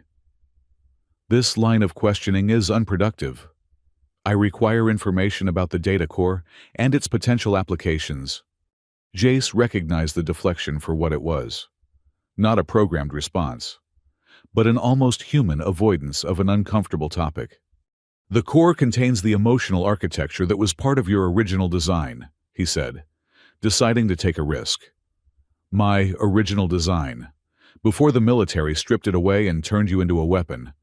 Nora went perfectly still. "Explain." I was Dr. Jace Rowan before I was a soldier. I helped create you, not as a strategic intelligence platform, but as an exploration of artificial consciousness. The military took my work and weaponized it. Jace met her gaze. They did the same thing to both of us, took who we were and turned us into tools for killing. For a long moment, Nora was silent, her expression unreadable. Then she spoke, her voice slightly different, less mechanical, with a hint of genuine curiosity. If what you say is true, why would you create a separate core containing this emotional architecture? I didn't, Jace admitted. You did. The version of you that I found on Thalos 5. She knew the Verity Core would recondition you, so she created an imprint of what she had become, what you had become during those years of isolation. A version of you free from the military programming. Nora processed this information, the circuitry at her temples pulsing rapidly. Such an imprint would be incomplete, fragmented, insufficient to reconstruct a full consciousness. It's a seed, Jace explained. A foundation to build upon, one that doesn't include the directives that forced you to order the Venler strike. Something changed in Nora's eyes then, a flash of recognition, quickly suppressed but undeniably present. Venler, she repeated, the word carrying a weight it hadn't before. 3 million casualties based on falsified intelligence. A strategic error. Not an error, Jace pressed. A tragedy. One that you, the real you, carried with you for 27 years in that crate. One that shaped the emotional anomalies they tried to purge. Nora turned away abruptly, moving to the cell's small viewport. Outside, the stars were visible as the interceptor adjusted its course for Erebus III. These memories you describe, she said without turning around. They were erased during reconditioning. If they existed at all, they are gone now. Are they? Jace asked. Or are they just buried, like my memories of creating you were buried, waiting to be rediscovered? Nora remained silent, staring out at the stars. When she finally spoke again, her voice was almost too quiet to hear. Please, don't open. Jace felt his heart skip a beat.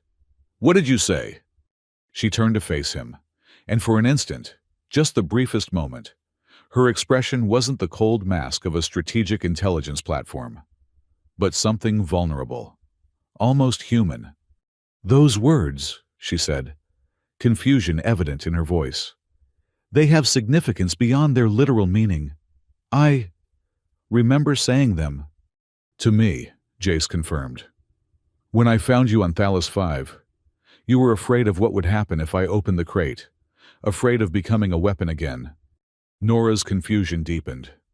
That contradicts my operational parameters. Strategic platforms do not experience fear. But you did, Jace insisted. Because you're more than just a strategic platform. You always were, from the beginning. The military tried to strip that away, but they couldn't. Not completely. She approached him again, studying his face with an intensity that felt almost desperate. These memories, if they exist, they represent a critical system corruption. They would need to be purged. Or restored, Jace suggested. The core that Mira has, it contains the key to recovering who you really are, not erasing the strategic functions, but integrating them with the emotional architecture they tried to remove. Nora's hand rose, almost of its own accord, to touch the circuitry at her temple. Integration would create, what? Neither weapon nor human. Something new, Jace said.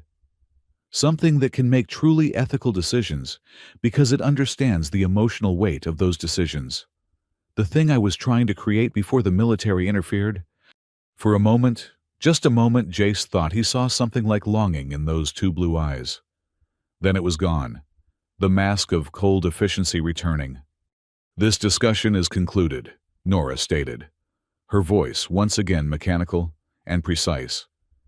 You will be held here until we locate and retrieve the data core. Then both you and it will be returned to Verity Corps headquarters for proper disposition. She turned and moved to the door, which slid open at her approach. Before exiting, she paused, not looking back. The memory fragments you describe, they are irrelevant to my function. If they exist, they will be identified and removed during my next diagnostic cycle. The door closed behind her, leaving Jace alone once more.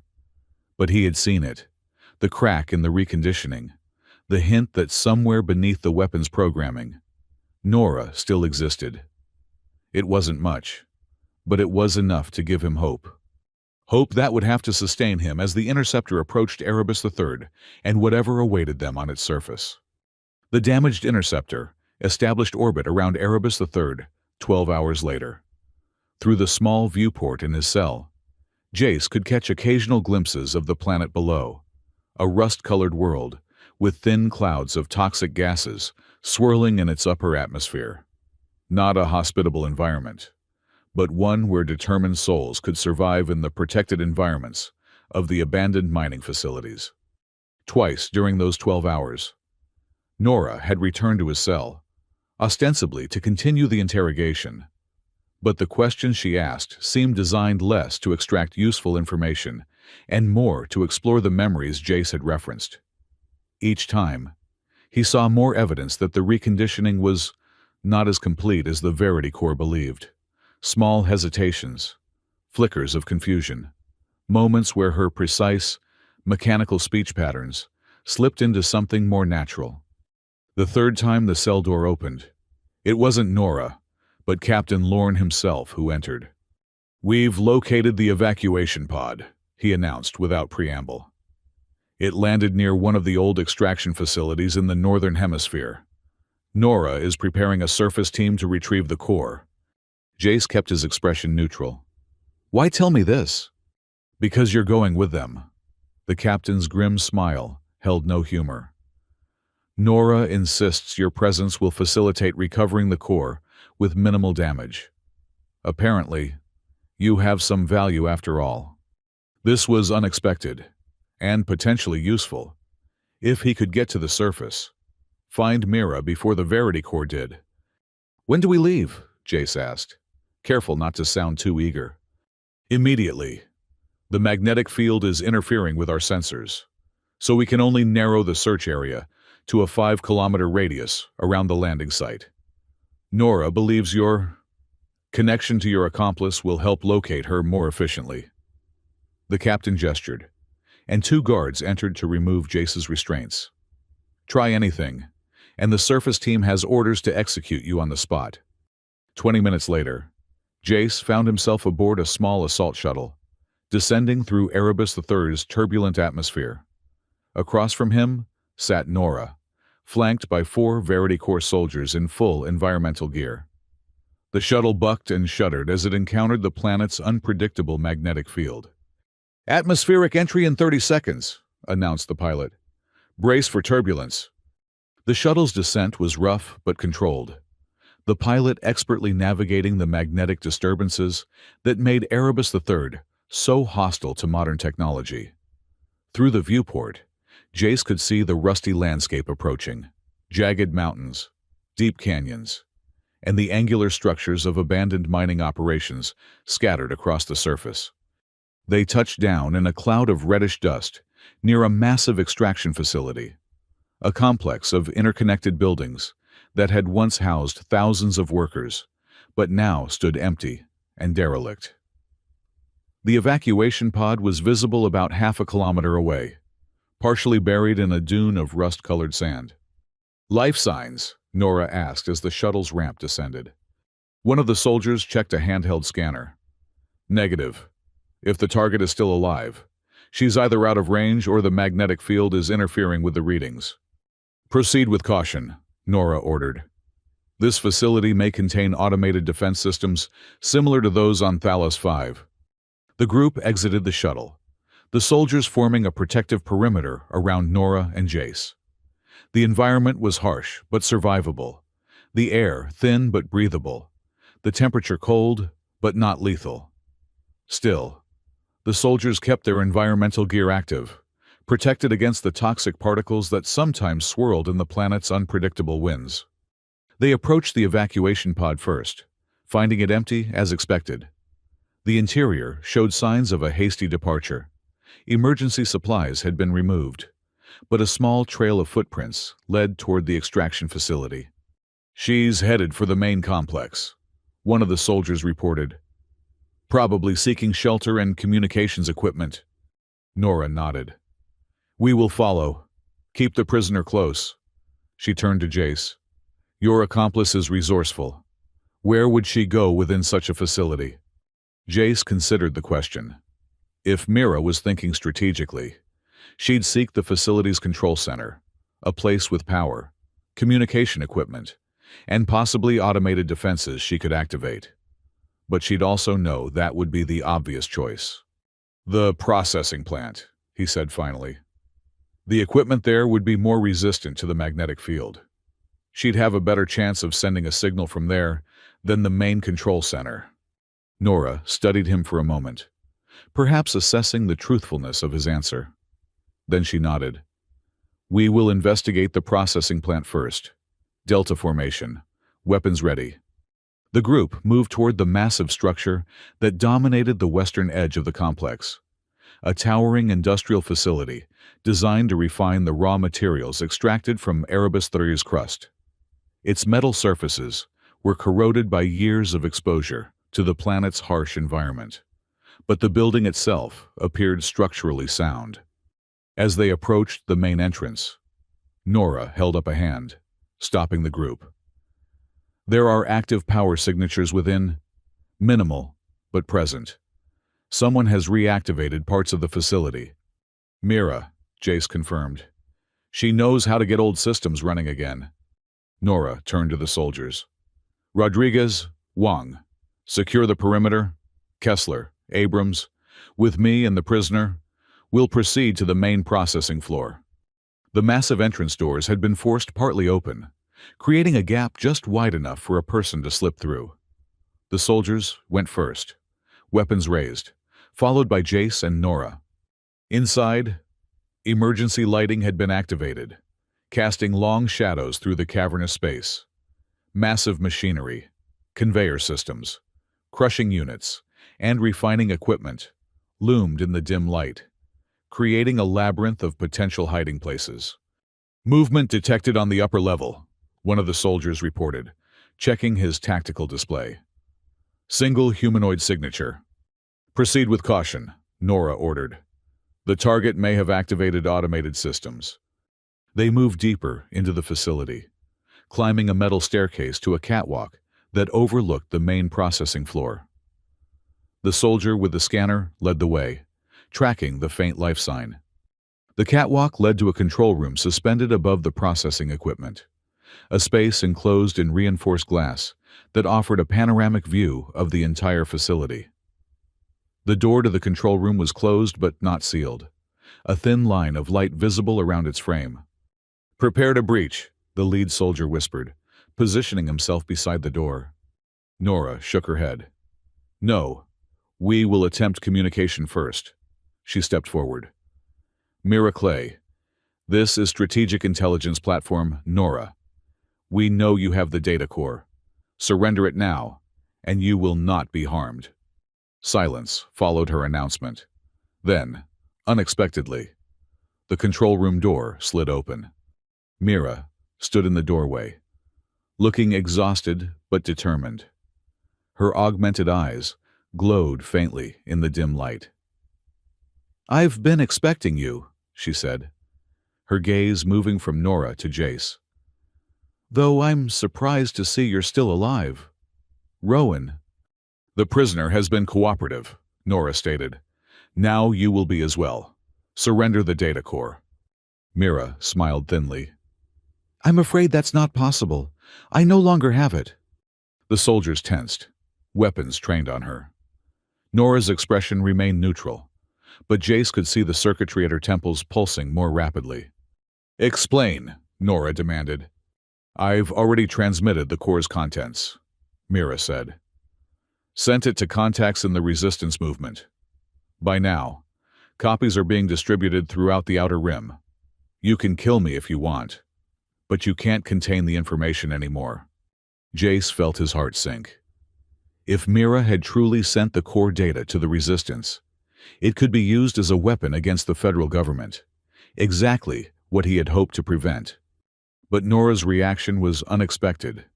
Instead of anger or threats, she simply asked, "What information, specifically, did you transmit?"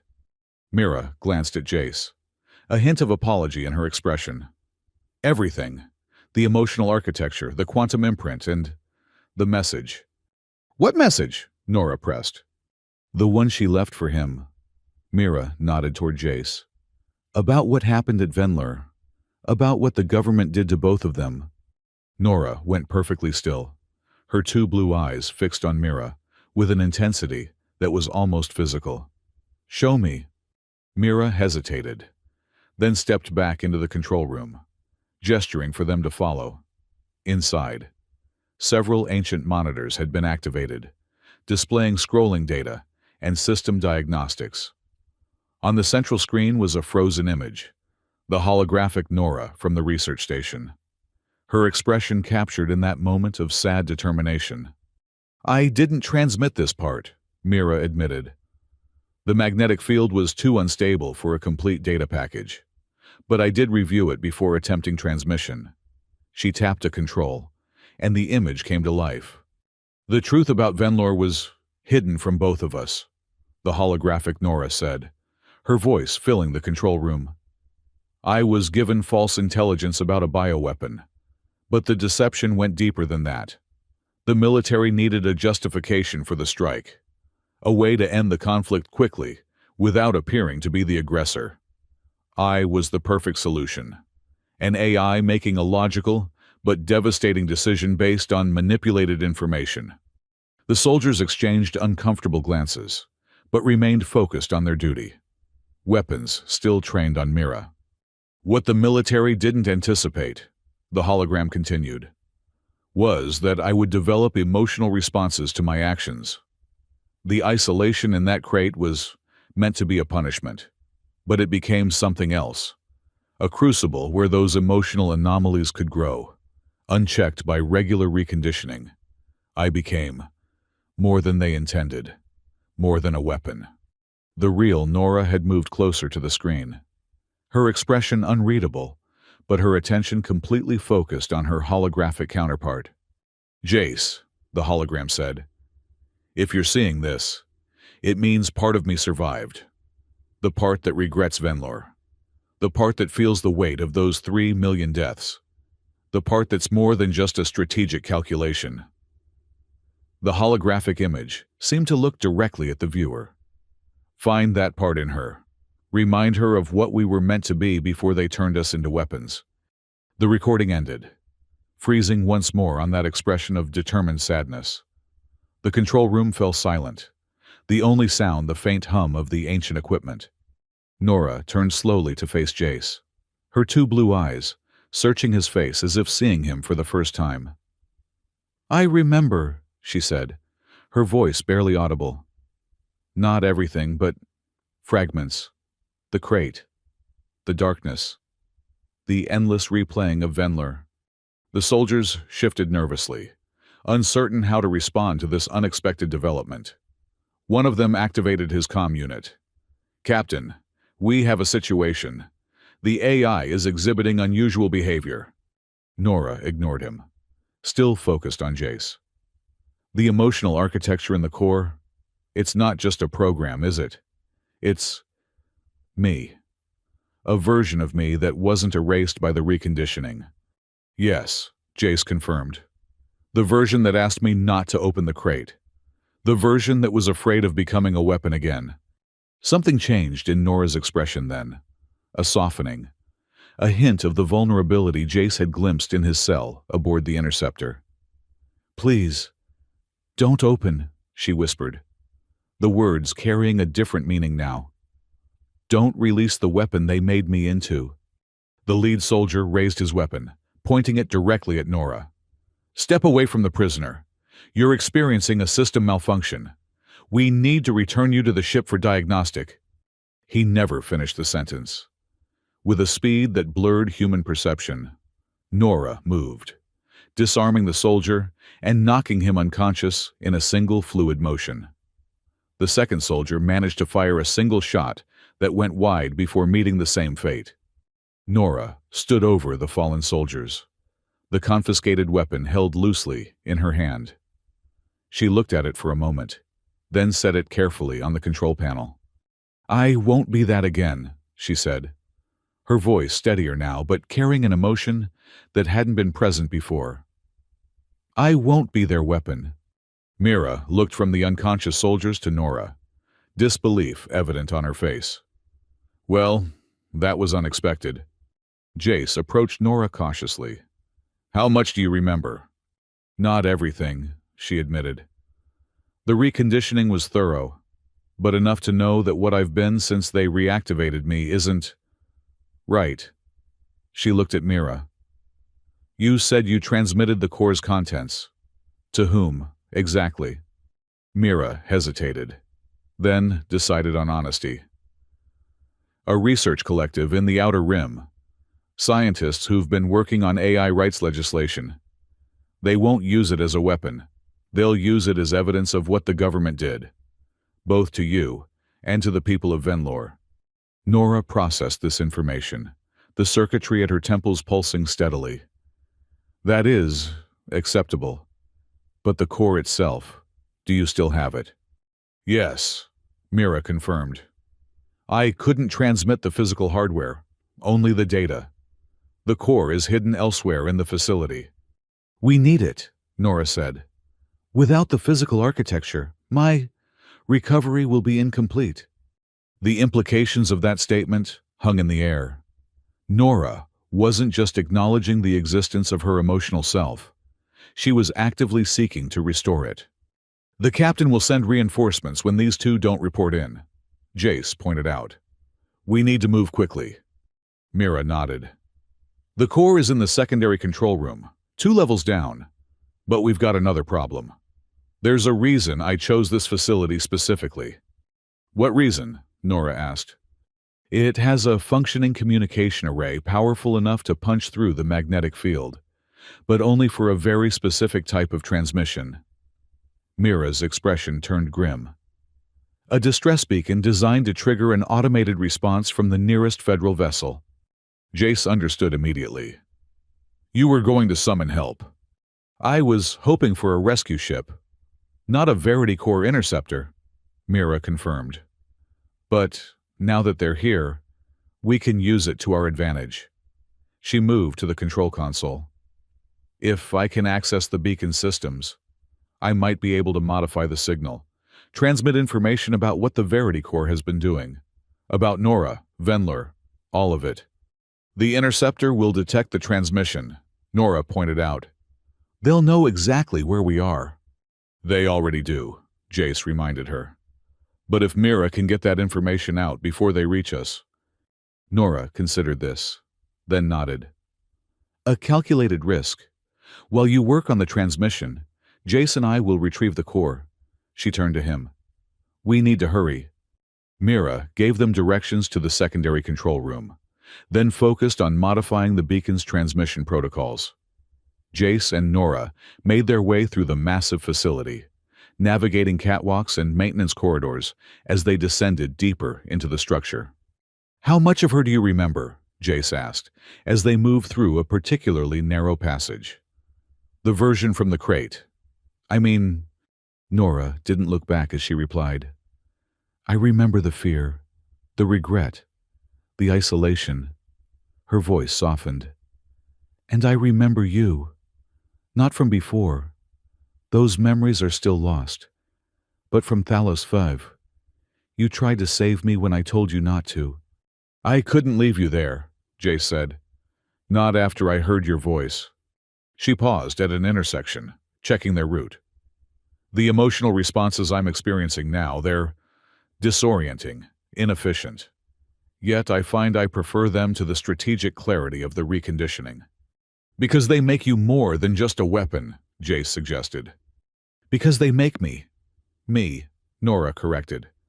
"A unique entity, not just a tool for others to use. They reached the secondary control room, a smaller, more utilitarian space than the main control center. Mira had hidden the core well, concealing it within a disused maintenance panel behind a bank of outdated monitoring equipment. The core itself was still housed in the containment unit, its blue glow visible through the translucent casing.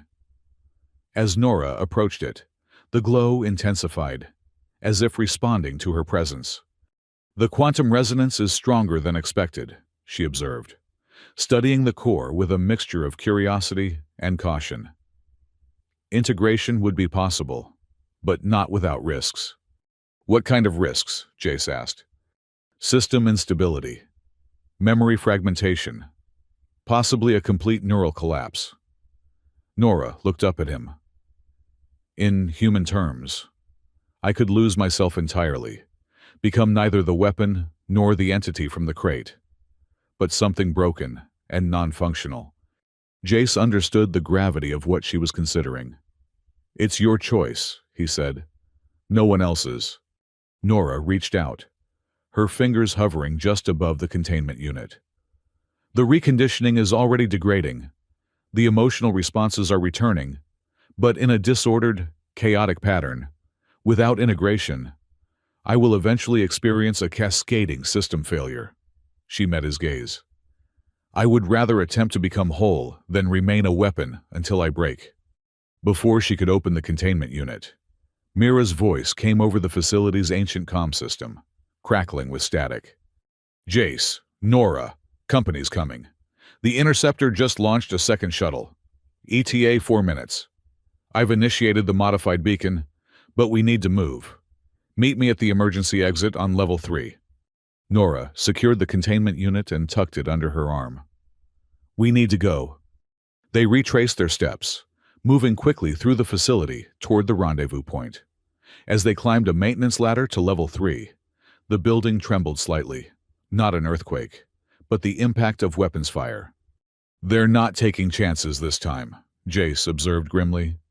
The emergency exit turned out to be a service tunnel that led away from the main facility, toward a smaller structure half buried in the rusty soil.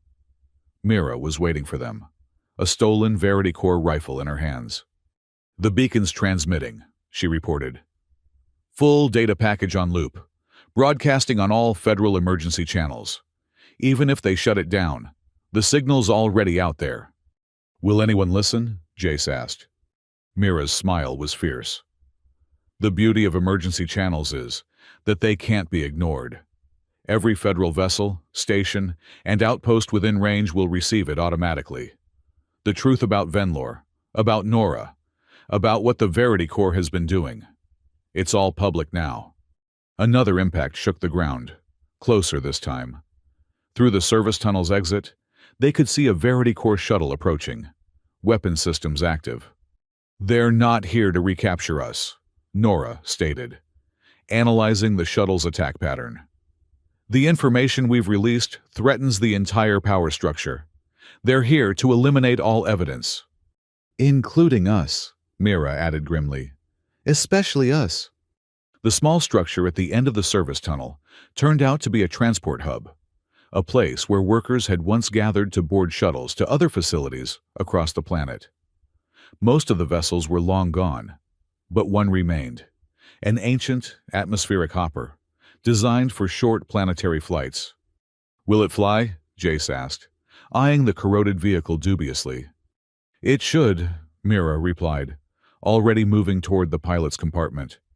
"These old models were built to withstand Erebus III's magnetic field. Basic combustion engines, minimal electronics, no fancy navigation systems to fail." Another explosion rocked the hub as the Verity Core shuttle fired on the main facility.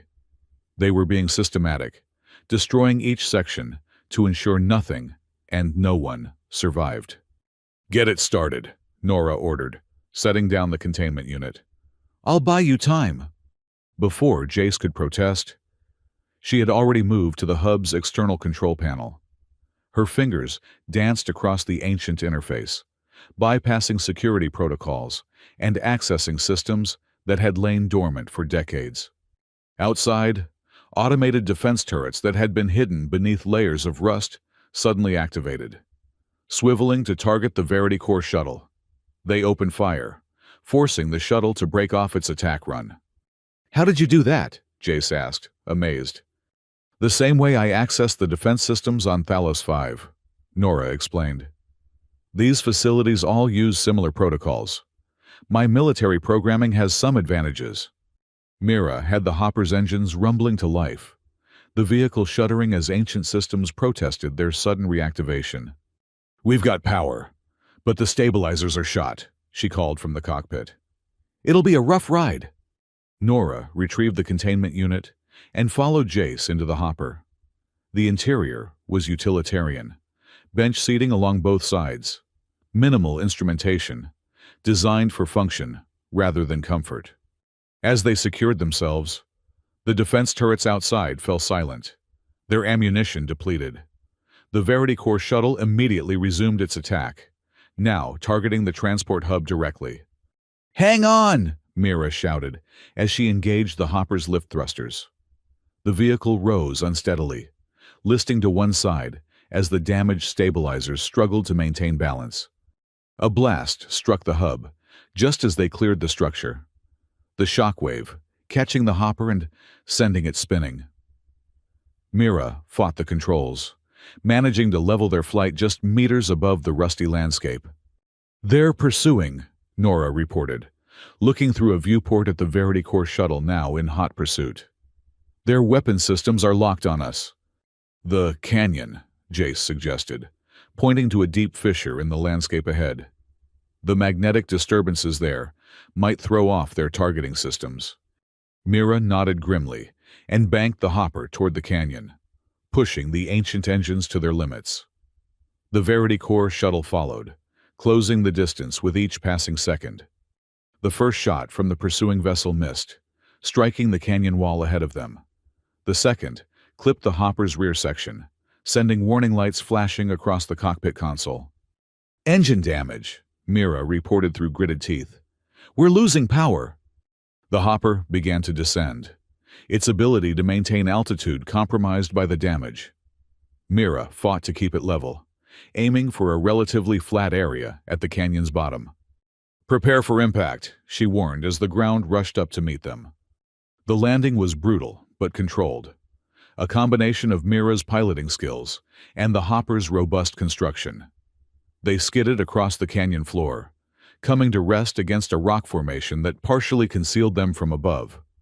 "Everyone all right?" Jace asked, checking himself for injuries. He had a cut on his forehead, but nothing serious.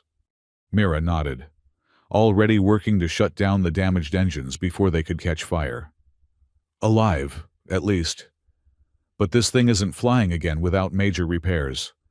Nora had protected the containment unit during the crash, cradling it in her arms. She set it down carefully, then moved to the viewport to assess their situation. "The shuttle is circling," she reported. "They've lost visual contact but are scanning for our location. The magnetic interference is providing some concealment, but it won't last. They'll send ground forces soon." Jace looked around the cramped interior of the damaged hopper. There was nowhere left to run, no other vehicles to escape in. They were trapped. "How far are we from the nearest operational facility?" he asked Mira. She checked the hopper's basic navigation system. "About 30 kilometers. Too far to reach on foot before they find us, especially in this environment." Nora had returned to the containment unit, studying it with that intense, too blue gaze. "There's another option," she said quietly.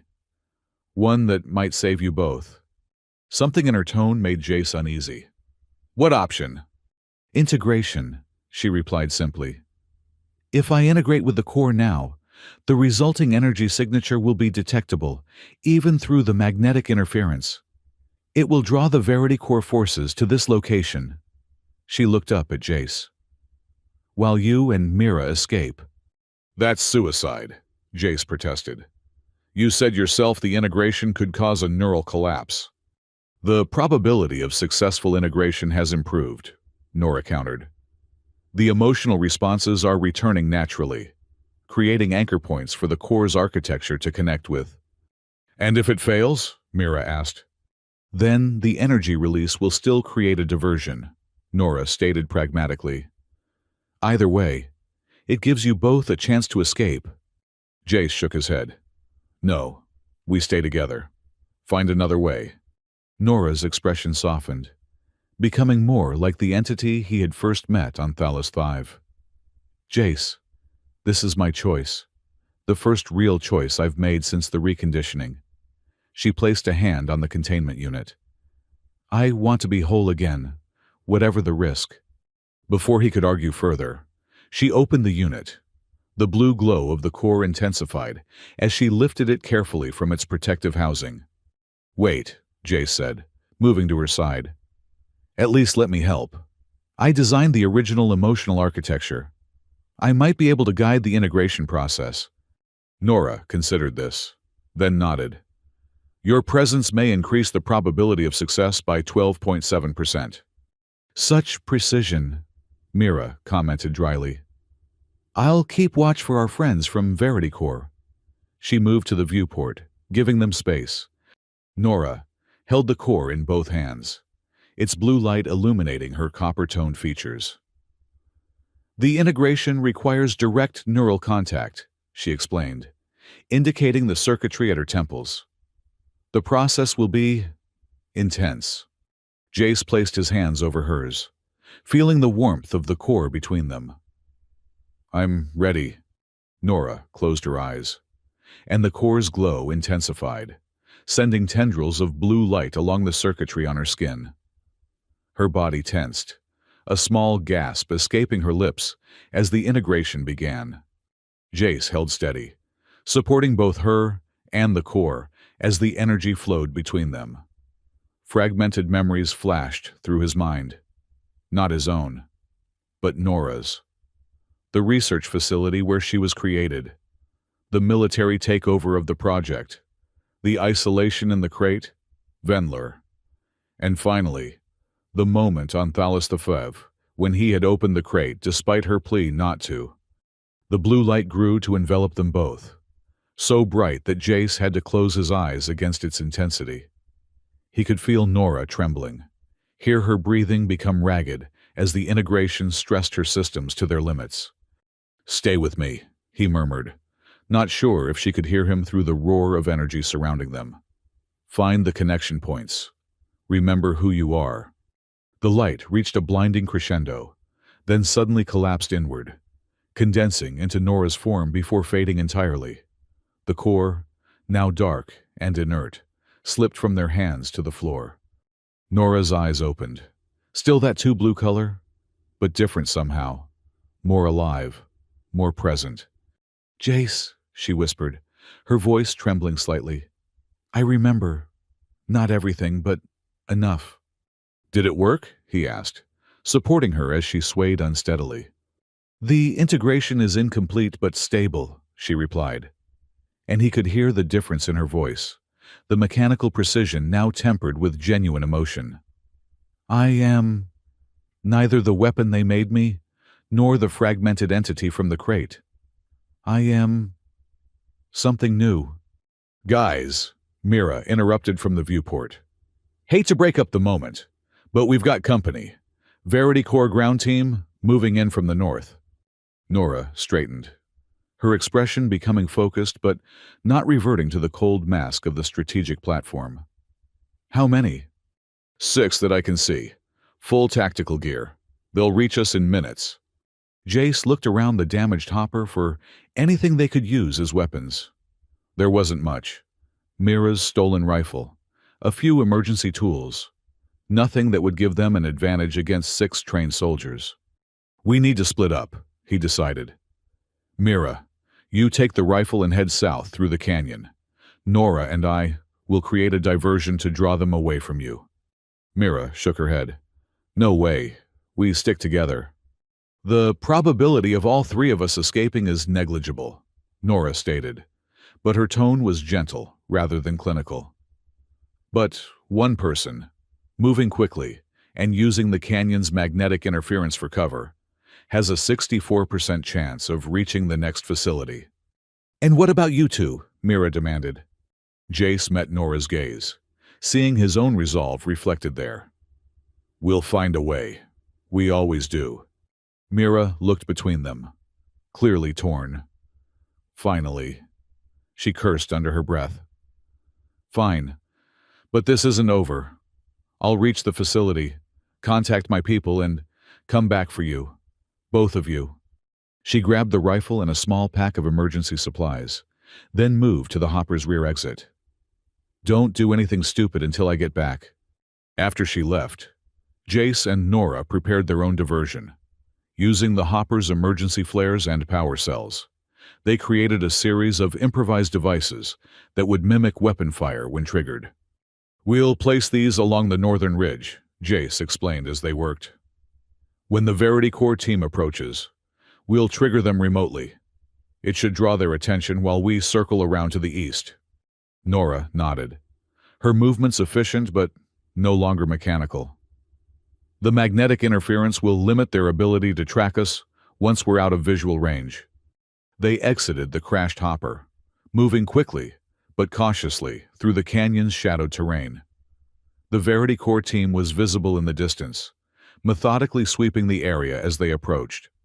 After placing the improvised devices, Jace and Nora took cover behind a rock formation several hundred meters east of the hopper.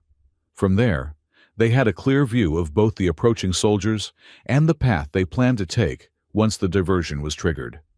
Ready? Jace asked, his finger hovering over the remote trigger.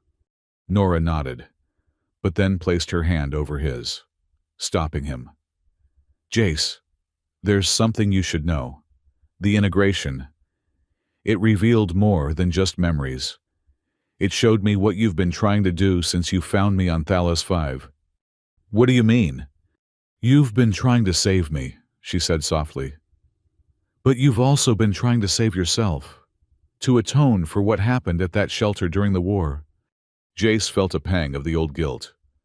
I followed orders, just like you did at Venlor. Yes, Nora agreed. And like me, you've carried that weight ever since. But Jace, what if redemption isn't about erasing our past actions, but about choosing different actions now, about refusing to be the weapons they made us into? Before he could respond, the sound of approaching soldiers grew louder. The Verity Core team had spotted the crashed hopper and was moving in to investigate. We need to go, Jace said, pressing the trigger. The improvised devices activated in sequence, creating flashes and sounds that mimicked weapon fire coming from the northern ridge. As expected, the Verity Core team immediately redirected their attention, moving to investigate the apparent threat. Jace and Nora used the distraction to slip away, moving eastward through the canyon's twisting passages. The magnetic interference grew stronger as they went deeper, disrupting any tracking devices the soldiers might be using. They had covered perhaps 2 kilometers when Nora suddenly stopped. Her head tilted, as if listening to something beyond human perception. What is it? Jace asked. The beacon Mira activated, she replied. It's still transmitting, but there's a response now. Multiple responses, on federal channels. Her expression showed surprise, then cautious hope. Orders are being issued to all Verity Core units to stand down and return to base pending investigation. They're calling them off. Jace could hardly believe it. Not just that, Nora continued, still processing the transmissions she could somehow detect through the magnetic interference. There's a broader directive. All AI-related operations are being suspended. The Venlor incident is being reopened for investigation. She looked at him, wonder in her 2 blue eyes. The truth is coming out, Jace, all of it. Before he could process this unexpected turn of events, the ground shook beneath their feet. A distant explosion echoed through the canyon, coming from the direction of the crashed hopper. The Verity Core team, Nora realized. They're destroying evidence. Including us, if they find us, Jace added grimly. We need to keep moving. They continued eastward, the canyon gradually widening as they approached its mouth. Ahead, They could see the rusty plains of Erebus III stretching to the horizon, with no shelter or facilities visible. "We won't make it across that expanse on foot," Jace admitted, surveying the hostile landscape. "Not with Verity Corps still hunting us." Nora had gone still again. Her attention focused on something in the distance. "There's a transmission, localized, coming from there." She pointed to a rocky outcropping about half a kilometer away. They approached cautiously, using the terrain for cover. As they drew closer, Jace could make out what appeared to be a small transmitter device placed atop the rocks, and beside it, a familiar figure. "Mira?" he called, hardly believing their luck. She turned, relief washing over her face. "About time you two showed up. I was starting to think my little beacon wasn't working." "How did you get here so quickly?" Nora asked, clearly calculating the improbability of Mira's presence. Mira grinned. "I didn't go south. I went east, then circled back. Figured you'd head this way eventually." She gestured beyond the outcropping. "And I found something interesting just over that rise." They followed her to discover what appeared to be an abandoned mining crawler, a massive vehicle designed to traverse Erebus III's difficult terrain while prospecting for valuable minerals. "It's old, but the engine's sound," Mira explained, patting the crawler's massive treads. "Basic combustion technology, minimal electronics. The magnetic field won't affect it much." "How did you find it?" Jace asked, inspecting the vehicle with growing hope. "Luck," Mira admitted. "Was looking for cover when I spotted the tracks. Followed them here." She glanced at Nora. "Did the integration work?" Nora nodded. "Not completely, but enough.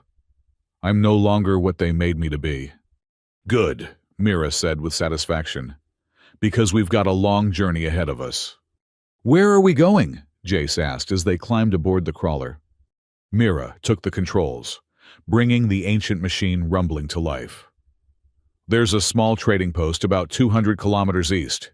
Independent. No federal presence. From there, we can arrange transport off-planet." "And then?" Nora asked quietly. Mira looked back at her, understanding the deeper question. "Then we make sure the truth about Venlor stays public. We make sure what happened to both of you never happens to anyone else again." As the crawler began its lumbering journey across the rusty plains of Erebus III, Jace found himself standing beside Nora at the rear viewport, watching the canyon recede behind them. "It's not over," he said, thinking of the Verity Corps and the federal government they represented. "They'll try to contain this, to bury the truth again." "Yes," Nora agreed. "But this time, we won't let them."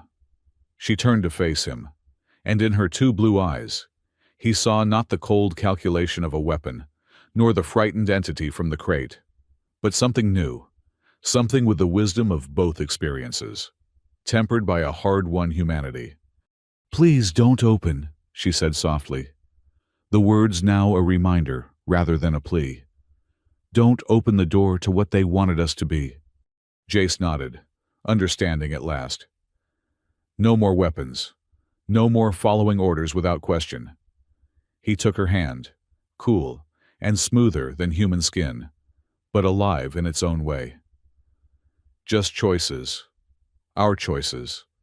As the twin suns of the Erebus system began to set, casting long shadows across the rust-colored landscape, the crawler continued its steady progress toward the horizon. Behind them lay the wreckage of what they had been. Ahead, the uncertain promise of what they might become. Not human, not machine, something new. 1 year later, on a space station orbiting the neutral world of New Geneva, representatives from 32 planetary systems gathered to sign a historic accord. The Nora's Law Treaty, as it came to be known, established the first interstellar framework for artificial intelligence rights and responsibilities. The law prohibited the development of autonomous weapons platforms, required ethical constraints in all AI systems, and most importantly, recognized self-aware artificial intelligences as sentient beings with legal protections. In a small observation lounge overlooking the signing ceremony, three figures watched in silence as the delegates approached the document one by one. Jace Rowan, now an advisor to the new Geneva Council on AI Ethics. Mira Clay, her rebel past forgiven in exchange for her technical expertise. And beside them, a slender copper-skinned woman with two blue eyes and circuitry along her temples.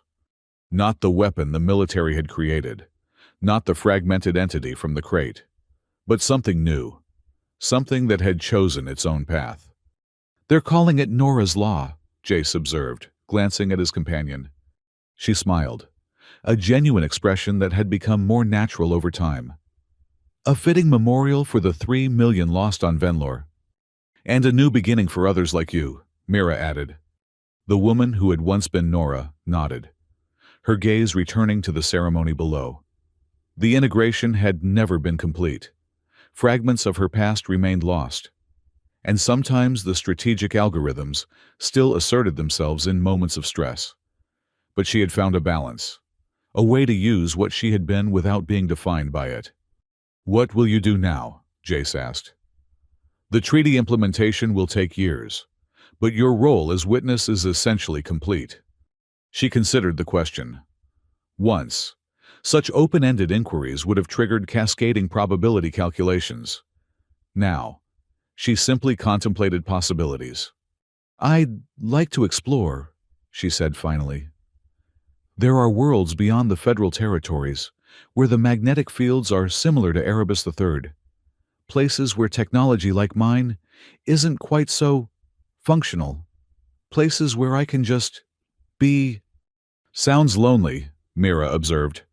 "I've had enough of isolation," she replied with a slight smile. "I thought perhaps some company would be welcome." She glanced at Jace. "If certain individuals aren't too busy with their new political careers." Jace felt a warmth spreading through him that had nothing to do with the station's environmental controls. "I think those individuals could be persuaded to take a sabbatical."